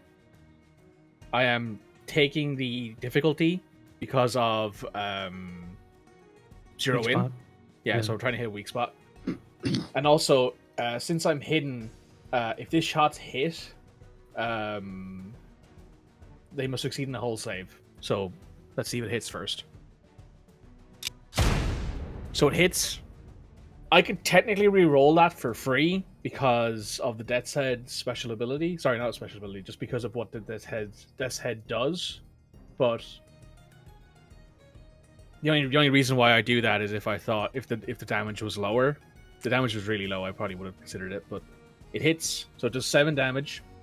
Corporal Dunn now needs to make a hull save, please. The save is against 11.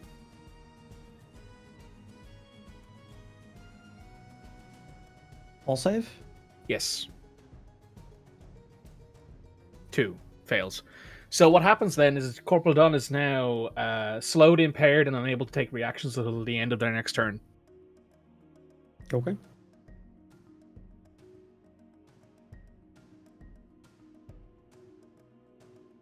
But I am no longer hidden.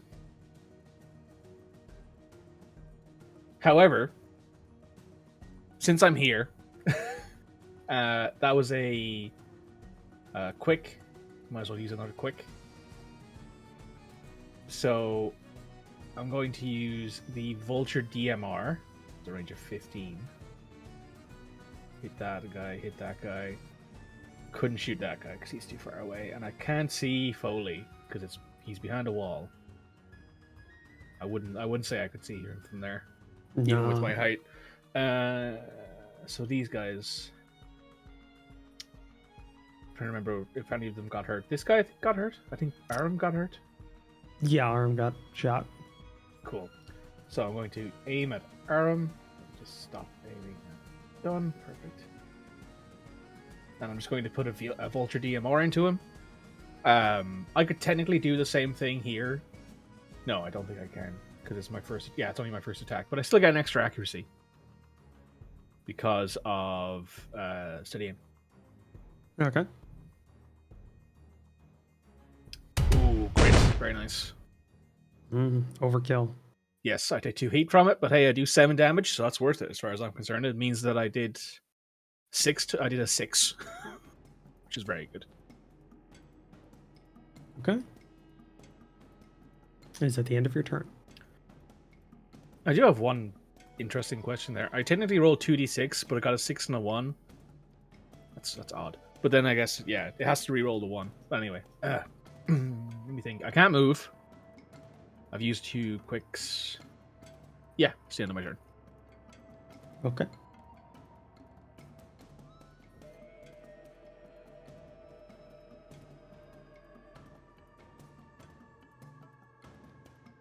Effective, I think. Yep, Yeah, I that mean, works. yeah, you did a lot.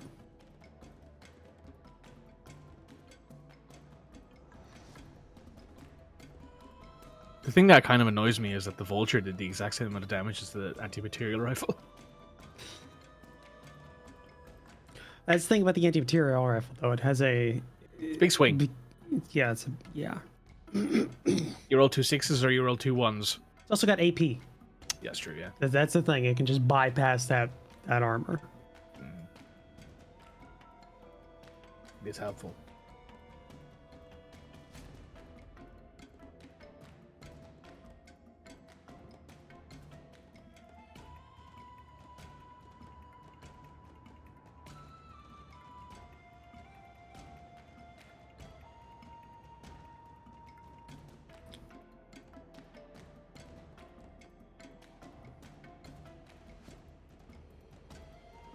All right. Battle buddies Alan and Aram are gonna go. First up is gonna be Alan. Gonna move 1, 2, 3. There.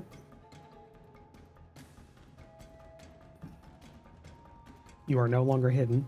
No, I shot. I'm no longer hidden. Alan is going to go ahead and use their Panzerfaust. Reaction. Mm-hmm.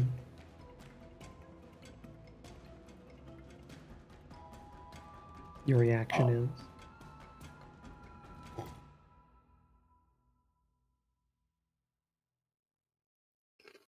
Da, da, da, da, da, da, da, da, da.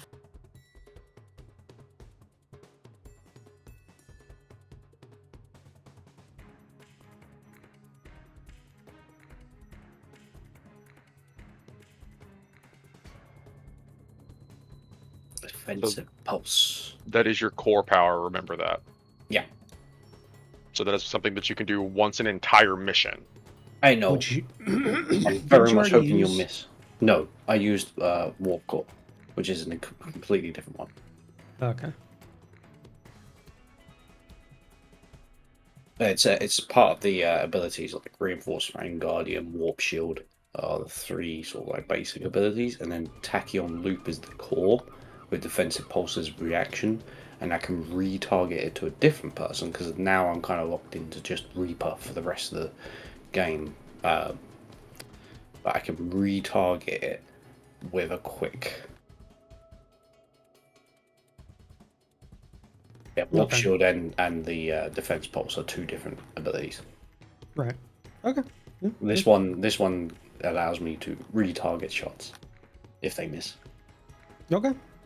Just make sure you denote somewhere you remember that this is used for this this whole mission, not just combat, but this whole. Yeah. Yep.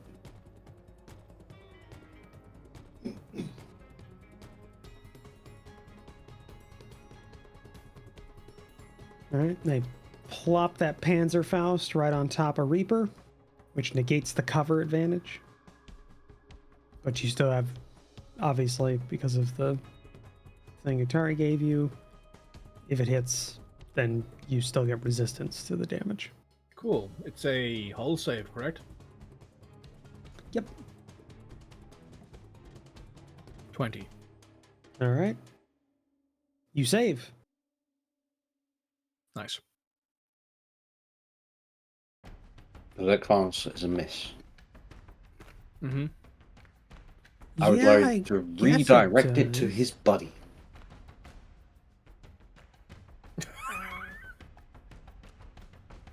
Fair enough, I guess. This is brilliant already. Yep. All right. Curve the bullet. Curve the missile.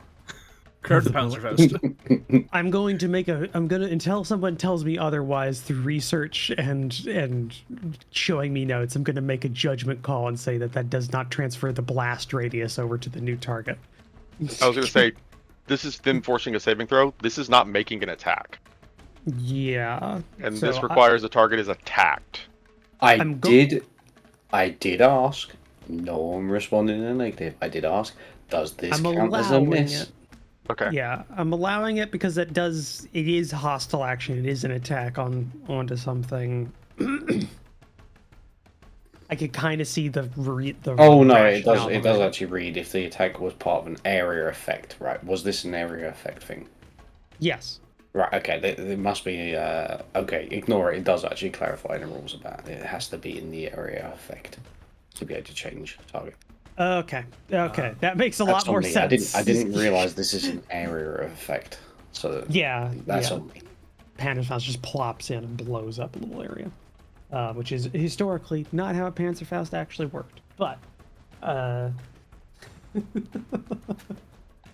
know. But the writers that this module came from probably isn't as big of a history nerd as I am, or that we all are. So that does not, you do not take any damage or get knocked prone from that. That is used. Yeah, that Panzerfaust is more like a Japanese knee mortar. Yeah, that's true. I'll take your word for it. Not that complicated. Behaving. Yeah. Yeah, a little personal mortar. Fire team level mortar support is kind of what the knee mortar is for. Not fired from the knee. Actually, it'll break your femur. Yeah, that was more like a misconception by Americans. That was an American thing. So yeah, I think so that was a quick action. That was a move to quick action with what they've got left.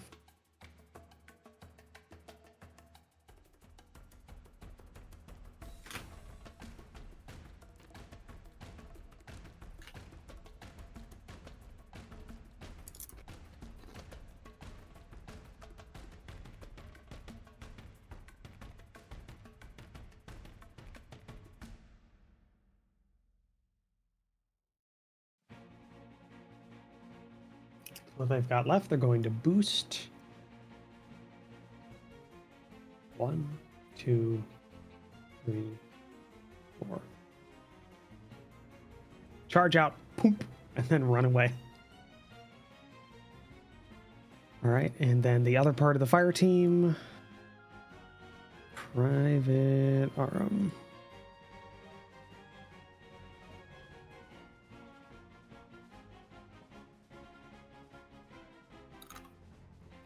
Private Arum did not recharge at the Panzerfaust.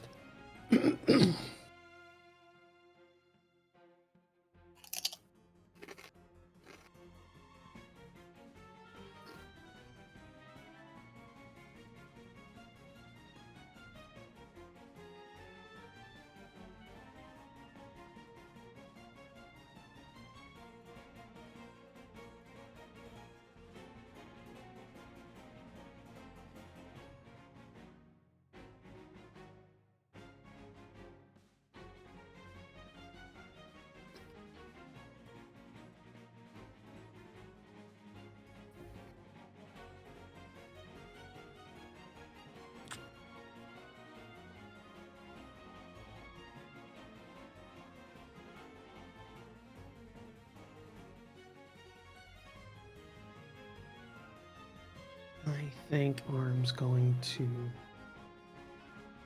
2, 3.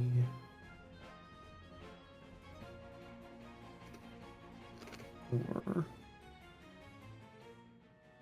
Back in that direction, and that's going to be the end of their turn.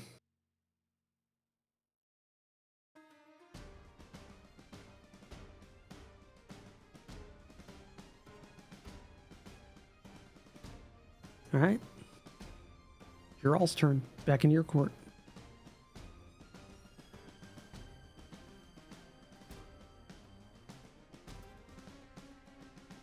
So that's the end of first round. First round was already ended the previous, yeah, we're on round 2 now. Does anyone mind if I move?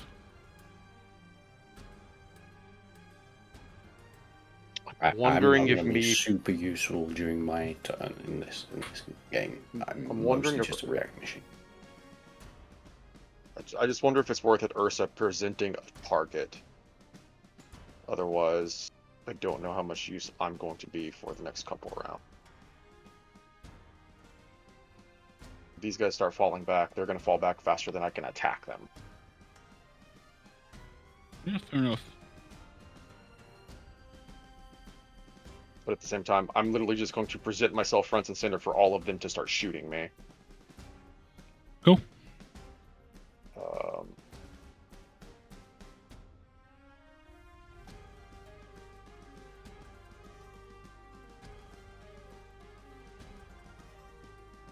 No, you go ahead, Demon. You do what you're going to do. I'm not going to be attacking. Well, if I'm going to attack, it would be against people who've already taken their turn, so there's no need for me to do that right now. It'd actually be smarter for me to wait until more of them have acted, so I'm still in cover before the turn comes around.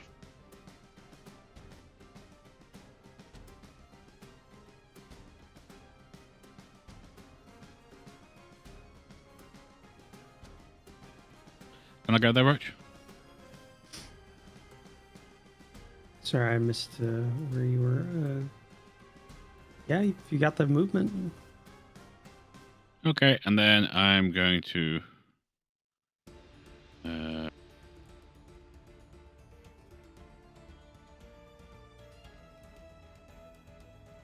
stabilize, so I can repair myself.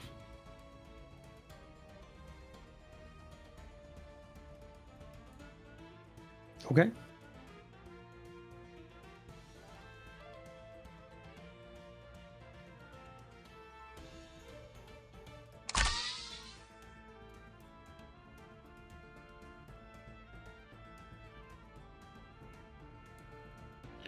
And then just generally shout out over the comm, Reaper, take that sniper out. Working on it. Is that giving a leadership die? Oh yeah, I've got them, haven't I? Yeah. Do the thing that I think. We both have Those things that you guys have, because you're good at your job. 70 days. It's been 77 days. It's been 70 days. It's been almost a century of days. It's almost been Actually- 84 years. This is an old joke. It's been 10 weeks instead of 1. Yeah. Yeah, actually. Now I'm thinking of that song. It's been 10 weeks since we last played. Yeah, I'm going to issue order to Reaper, which gives him a leadership die he can use on his turn. You have to detail what you want him to do, unfortunately. I want him to shoot that sniper.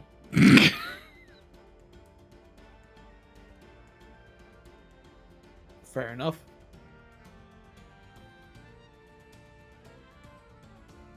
Yeah, one turn free action, you can issue an order to an ally PC and communicate with, describing course of action. Shoot the sniper. And give him a leadership die. Catch it.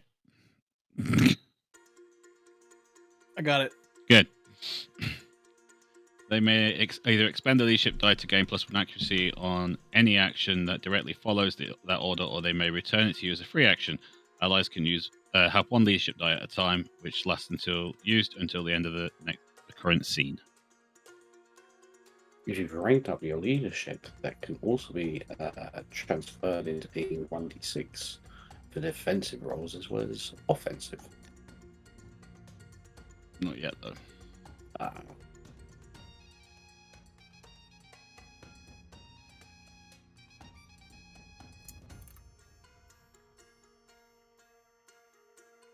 All right. Is that the end of your turn? It is, because my mech was battered last round. Yeah, you were down to 3 HP.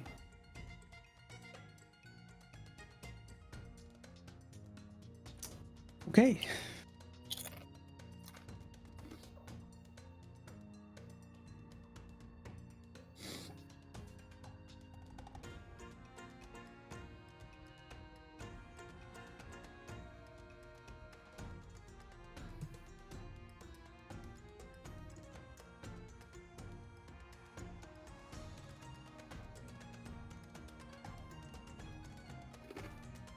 All right. So Sergeant Foley's going to go.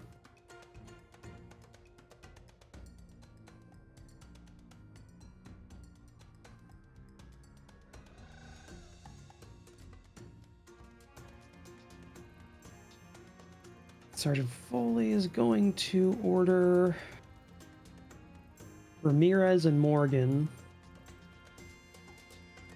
to double time it.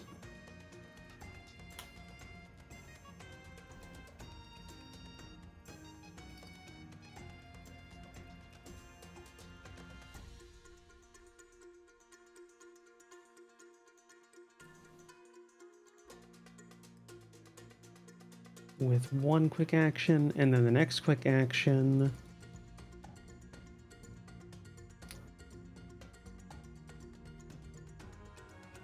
Foley's going to order Ramirez to pour it on. So Ramirez gets an extra D6 bonus damage when it's on his next attack.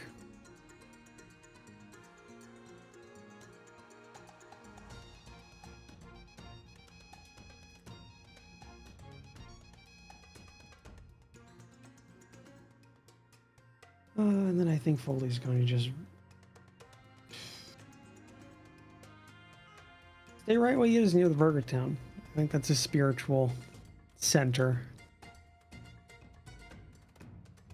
And he's in cover, so it doesn't make sense for him to go anywhere. That's the end of his turn.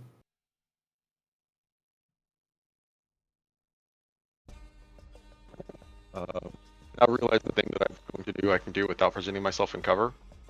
So now that the commander has moved, I do have a viable move if no one else has anything. Go for it. Okay. Oleg is going to move and boost using an action in his movement. He's going to jump to here. No, not to here. like here. And like the beginning of Attack on Titan, the Colossal Titan just looking over the wall, he's going to look over the wall, targeting Private Allen, and shoot him with a shotgun. I decidedly remember that GIF going slightly differently, but you know what? I appreciate the artistic differences. Yes. So deck sweeper, quick action shot, miss, Sag.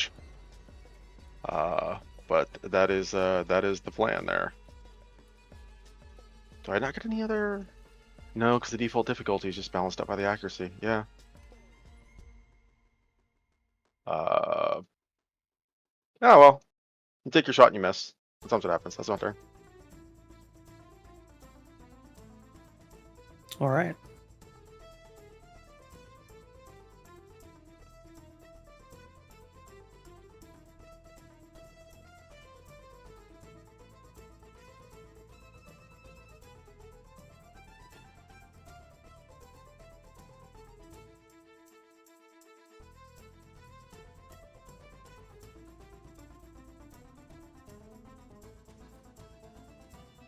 Board won't be jammed. It only lasts one turn, Roach. Jamming only lasts one turn, so McCord is not jammed as soon as they take their turn. Oh, as soon as they take their turn, they're no longer jammed. So okay. Or is it end of their next turn? If the wording's that, then yes, they are still jammed. Just check the wording. It's the end of their next turn. Okay.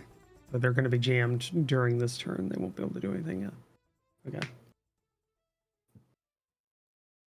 Yeah, because they went before me. Yeah, that's fine. Yeah.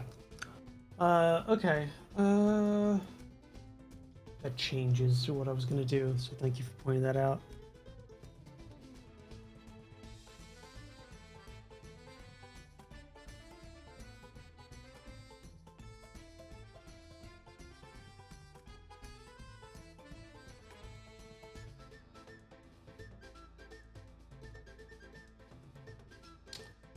Is there no jam? Oh, no, there is jammed. There it is.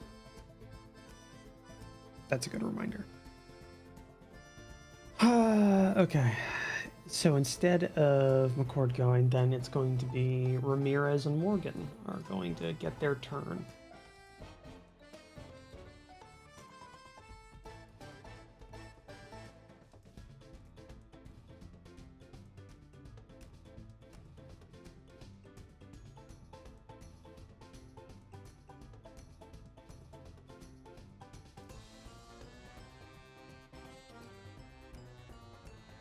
Ramirez is going to step out in the center of the gate, cocksure in their main character feelings, and fire a. This one's not going to make sense for the bit, but going to fire a Panzerfaust at Fathead and Demon. It's a 40mm underslung. For the sake of the joke, it's a 40mm underslung. Oh, he's got a noob tube. Yeah, he's going. He's going. He's gonna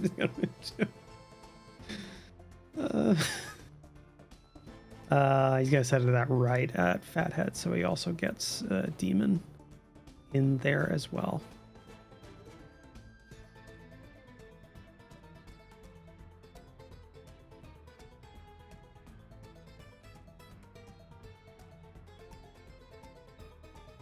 Which I believe you've already used your reaction this round. So I have, but to clarify, I can use Defensive Pulse once per round. It's just I can't use this core ability again for the rest of the mission.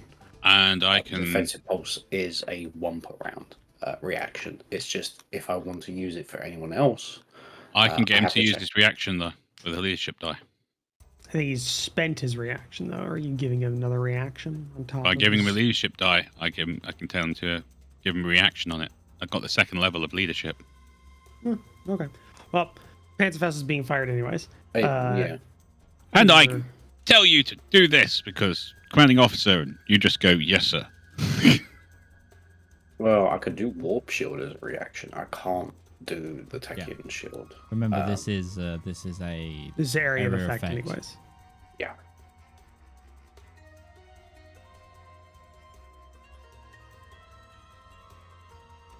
I will So- choose me. Okay.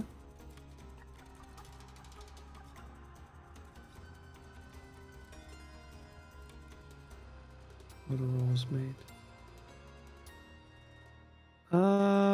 Again, I don't think you actually need to use those resources because I'm not sure if that even is useful for this because they're not making, nobody's making a roll against you. You're making saves against this effect damage. Oh, signal. okay. Yeah, Okay. No, then I won't warp shield then. Yeah. Just confusing. Cool. Yeah, the terms is it's a weird interaction because of the attack. So yeah. Go ahead and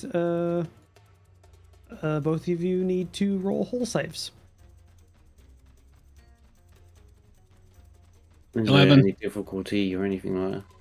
Yeah, just roll it and I'll let you know whenever whether or not you succeed. You both succeed, nothing happens.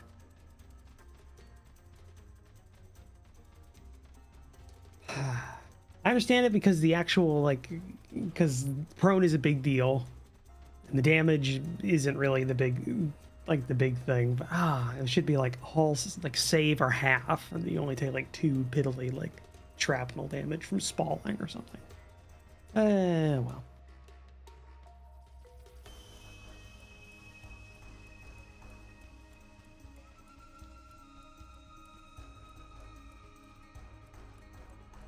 With that said, on the attack that Ramirez is making,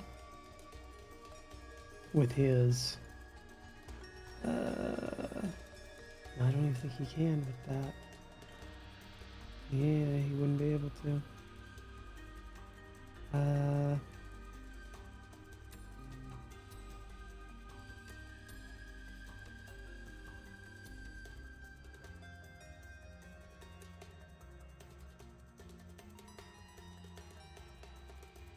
Yeah, I think Ramirez is just going to go ahead and boost.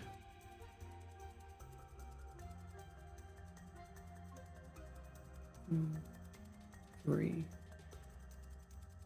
4. And then Battle Buddy Morgan's going to go 1, 2, 3, 4. Second verse, same as the first.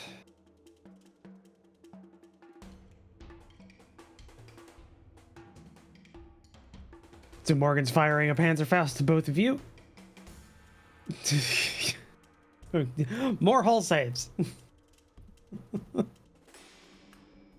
This will succeed or not. Apparently it's or not.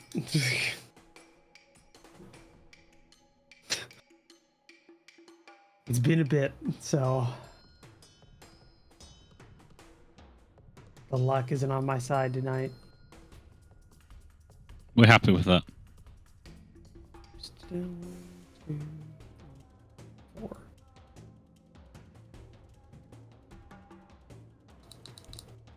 Oh, that's it. Fathead, Padre, or Spanner. I would like to go after the sniper bastard. I can go. There's a nice group of 3 down there for you. Yeah, that's what I'm thinking. That's what we call a target-rich environment. Just. Yeah, I want to get in range. I need to try and build some heat, though.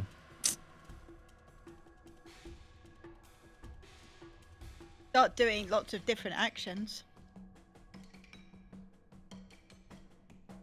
That's right. Right now I'm on quite a hot run if I overheat, right? If I overcharge. My overcharge. Currently plus 1d6. Oh, fantastic. Okay. Midgeman has an idea. Right. So, I'm going to... Does moving through the 2 here count as difficult terrain? The trees. Hasn't come up yet because the only person who's moved through it has boost. been They all had boosters and stuff was and flying. Yeah. Yeah, or their Reaper who doesn't give a shit about terrain in any way. Yeah. Yeah, it'd probably be difficult terrain. Say it's area cover. 1, 2, 2, 3. so yeah. I can get there, so that's going to be 4 to there. So 1, 2, 3, 4. Boost 1, 2, 3, 4. Yep. Then I'm going to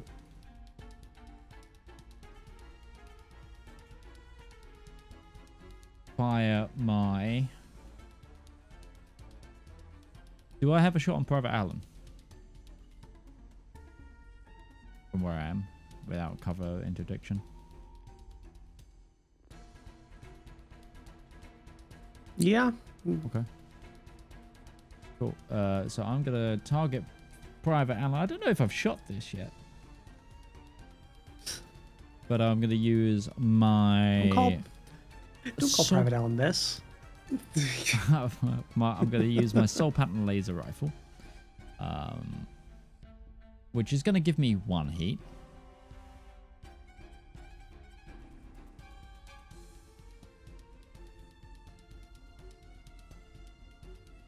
Jeez, was that a max damage roll too? No, Oh, it's wow. Oh yeah, no, it is. That's max damage.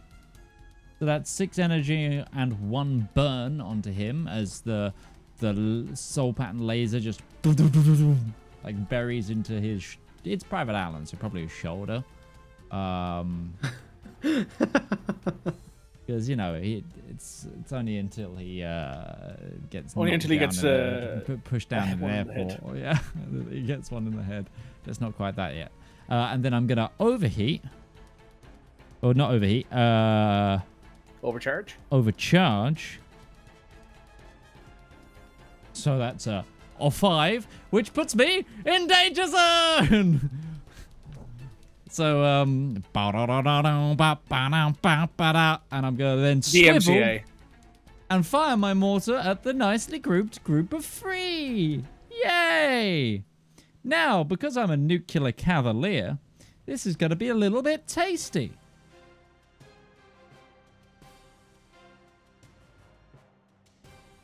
So,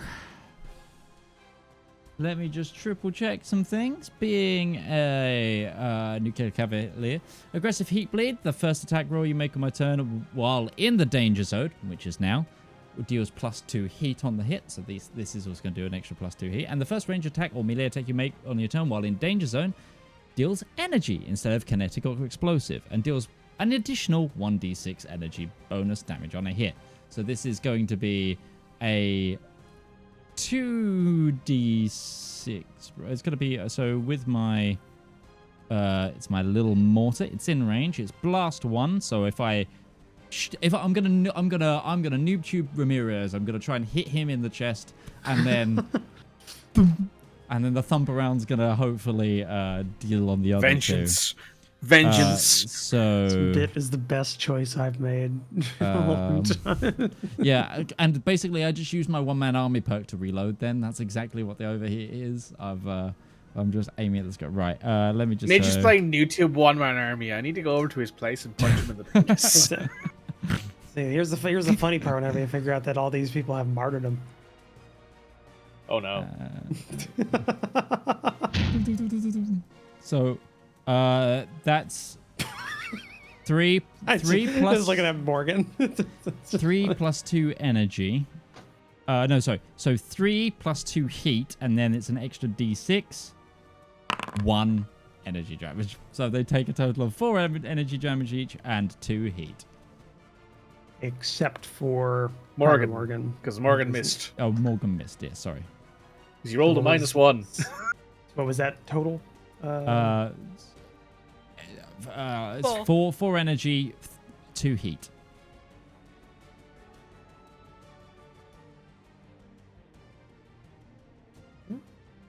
And that's me. 'Cause I ain't doing another overcharge to get out.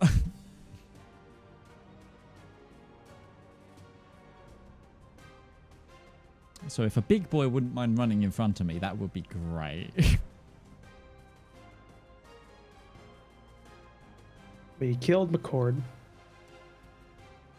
No, it's one of the So this is the upsetting thing is like, because normally all the random NPCs that died in M.W2 in the Ranger missions weren't privates. They were always sergeants for some reason. Always the fill-in characters were like Sergeant Miller, Sergeant Thingy, Sergeant Baker, Sergeant. It was like, they were always a sergeant for some reason. Yeah, that actually made finding privates and corporals to fill out these like grunt names hard, because the cast kind of maintained itself the campaign.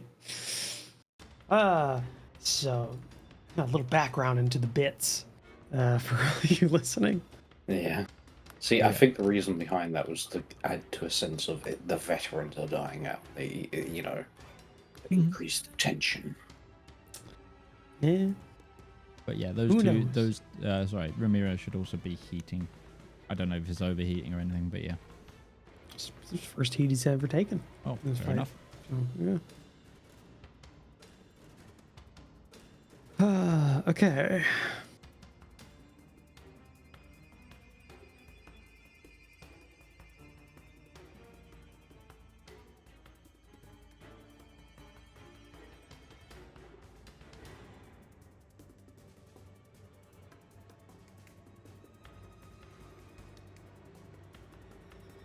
I think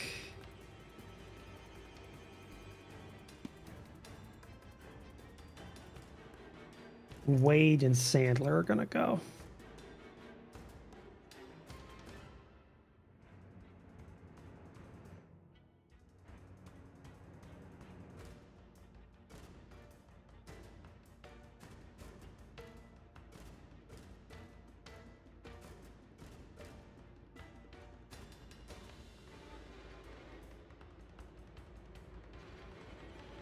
And they're gonna go ahead and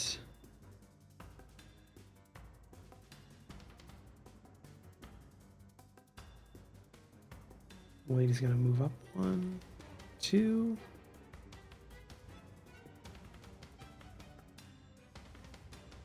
Target Padre.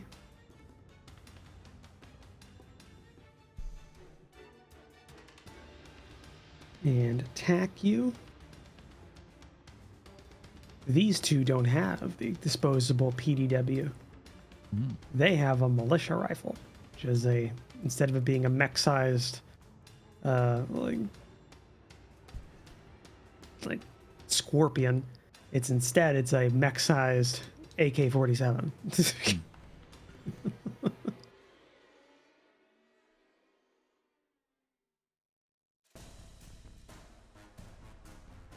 Well, you still take 1 reliable damage. It's not armor piercing, right? No. So if you have 1 armor, then you don't take anything. You don't take anything. Chinks off the plate mail. Yeah.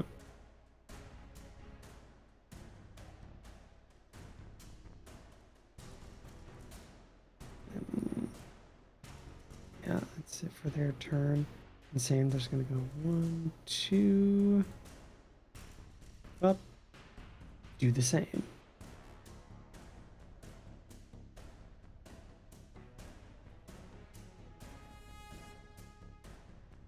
Actually, you know what? Instead of doing a regular attack, because that doesn't seem to be getting me anywhere with these guys, he's gonna use one of its other abilities. In which is called Panic Fire. The conscript fires its weapon without regard for technique or accuracy, inexorably granting its allies covering fire. Same, bro. Yeah, choosing 1 target within the sensors in line of sight. That target takes +1 difficulty to all attacks they make until the end of the conscript's next turn. So you have +1 difficulty. For me? Okay. Yep.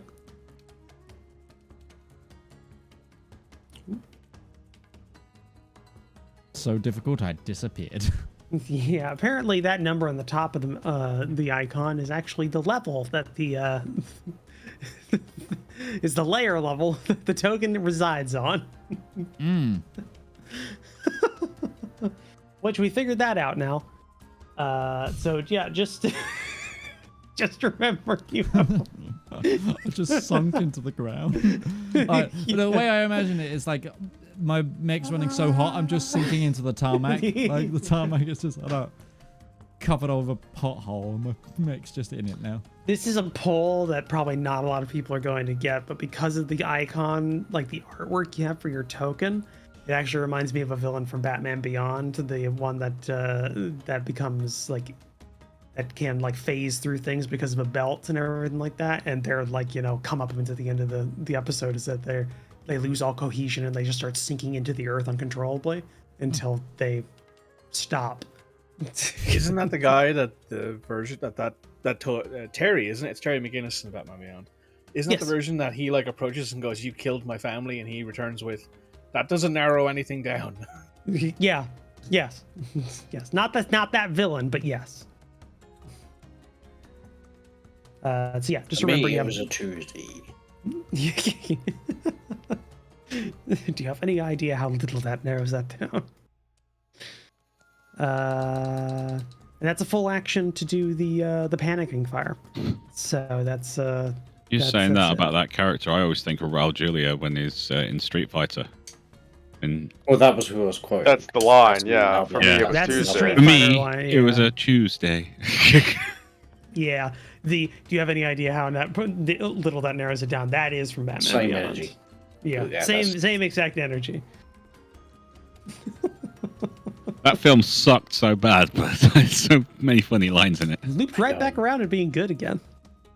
Oh, it is that total Saturday night film. You want to watch something that's so bad that you just like, and it's just like, yep, Street Fighter. Yeah. So sure, Tom the telly. There's a lot of those movies. That's what I really like. Okay, yeah, it's Fathead or Spanner. Like, you know, the cult hit film Kong Skull Island.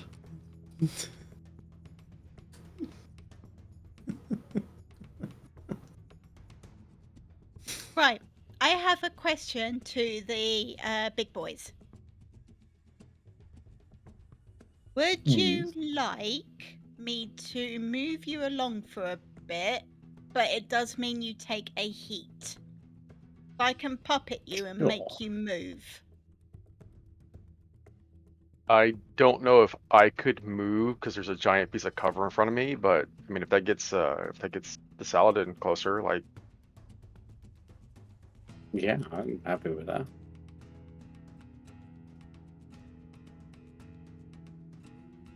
If you were to do that, I'd say move Fathead. Pardon?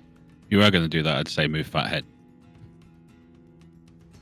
Oh, either one, because I can move Ursa up to the gap if he wants.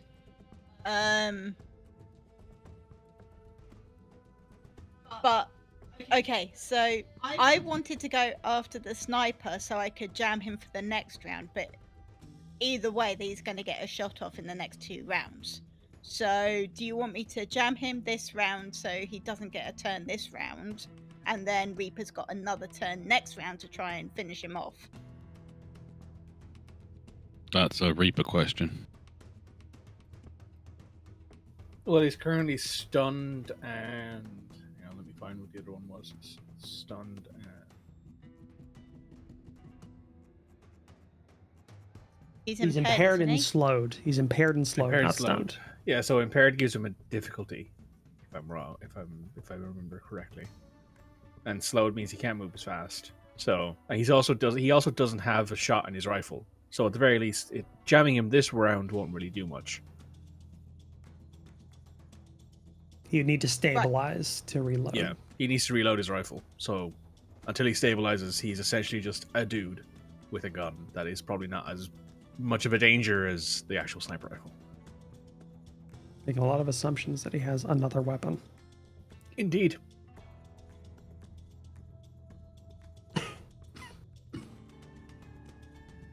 Okay. So So in theory then, I could move both the big boys if they wanted to move.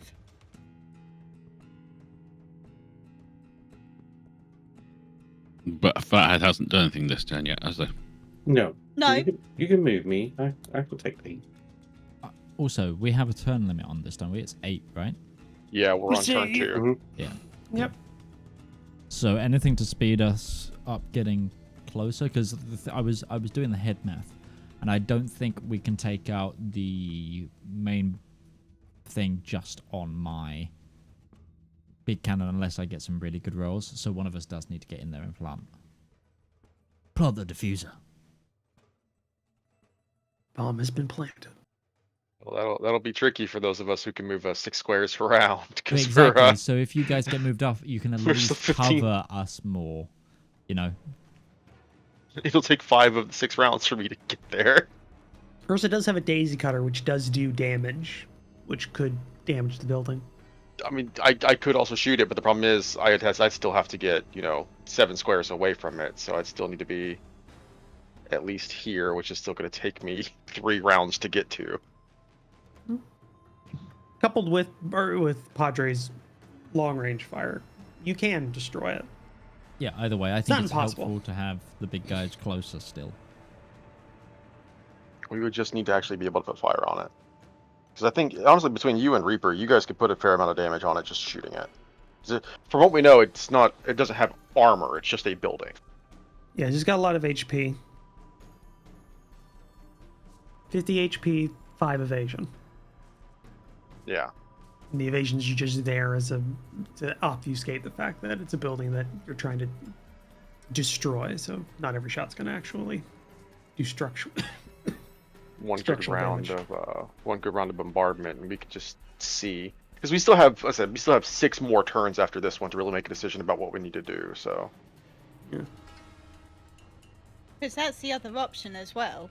I could be the runner. We'd still need to get the big guys into the fight. Yeah, we do. So, but I've got a systems of 20, so as long as I've got some sort of eye line to them, I can pretty much pull them along with me wherever I am. Ursa, where he is about as good as it's going to get for him, for the moment. Could you invade yourself and also move yourself again? I think that's a DM question. Because invade says you can also invade willing allied characters. Do we count as a willing allied character? I don't think you can count yourself as an ally. No, It's it's just schizophrenic. There's a solid no, because I have abilities that say allied characters, but also define itself or allied character. So I think it's very clear that allied character is intended to be others. If it would target itself, just like with my warp shield ability, it would say itself or.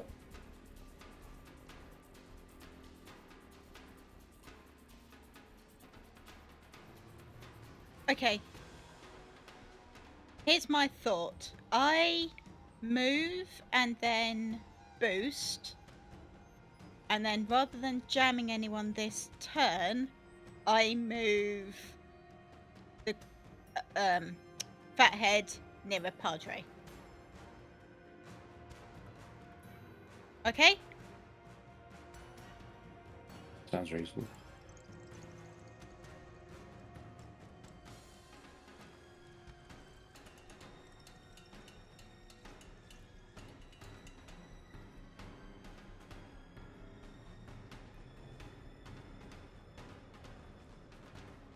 Gonna move myself to there. I will confirm it. He just says, you cannot invade yourself. Specifically says you cannot target yourself with attacks. Period. That makes sense.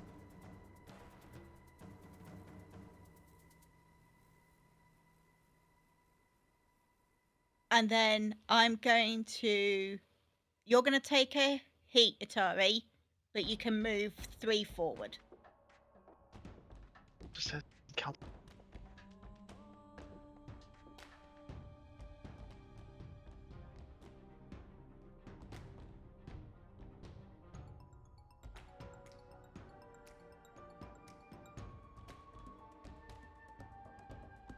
Done.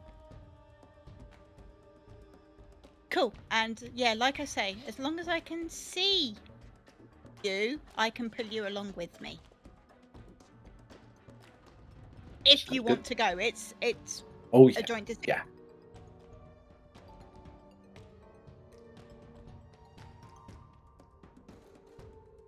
I'm a friggin' wall. Move me up to the fight. Is that the end of your turn? Yes, thanks, Roach.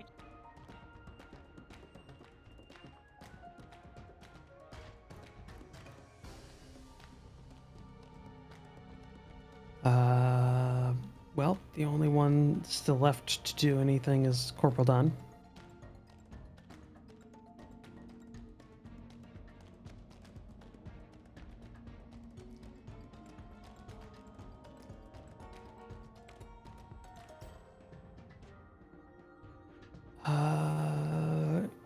Which I think the only thing Corporal Dunn's going to be able to do is to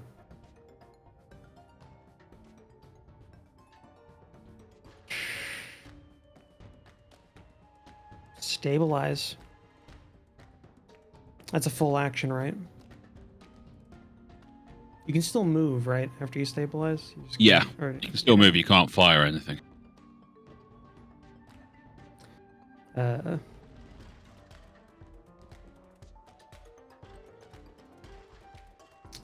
Alright. He stabilizes, loads his gun. And is going to move. Slowed just, what does slowed mean? Can't boost, right? Pretty sure. I believe so. I'm pretty sure.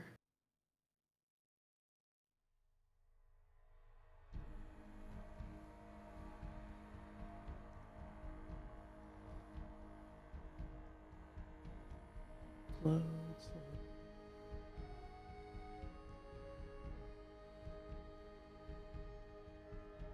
You can't boost or make any special moves granted by talent systems or weapons. So, still regular movement. Corporal Dunn is going to climb down the building.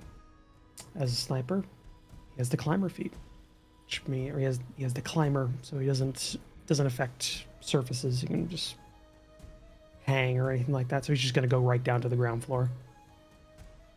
It's level 4 movement. He's going to do an XCOM, hang off the side of the building and just drop and not break his ankles. Yeah, I was just thinking he's just going to do a normal stroll down 90 degrees.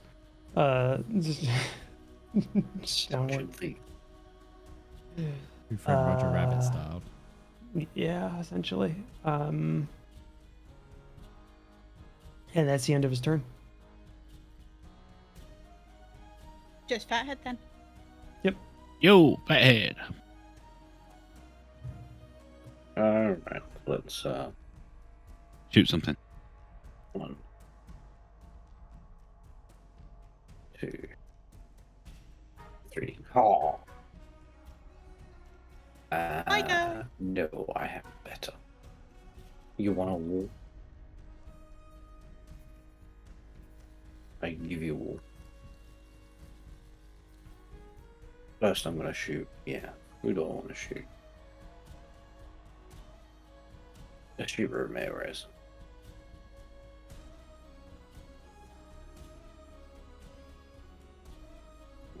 He's in range. Oh, yeah. That was a crit.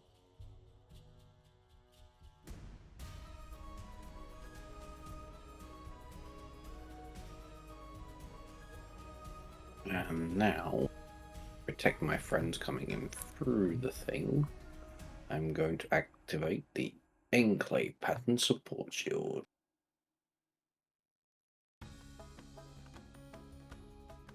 That'll be my turn.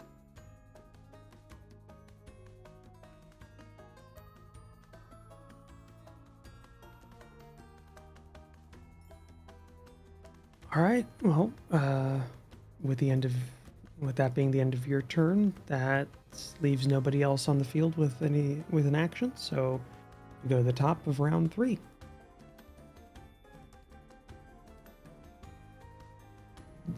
And we want to pick up on that next week, considering time and sound and the amount of time it takes to get through a thing.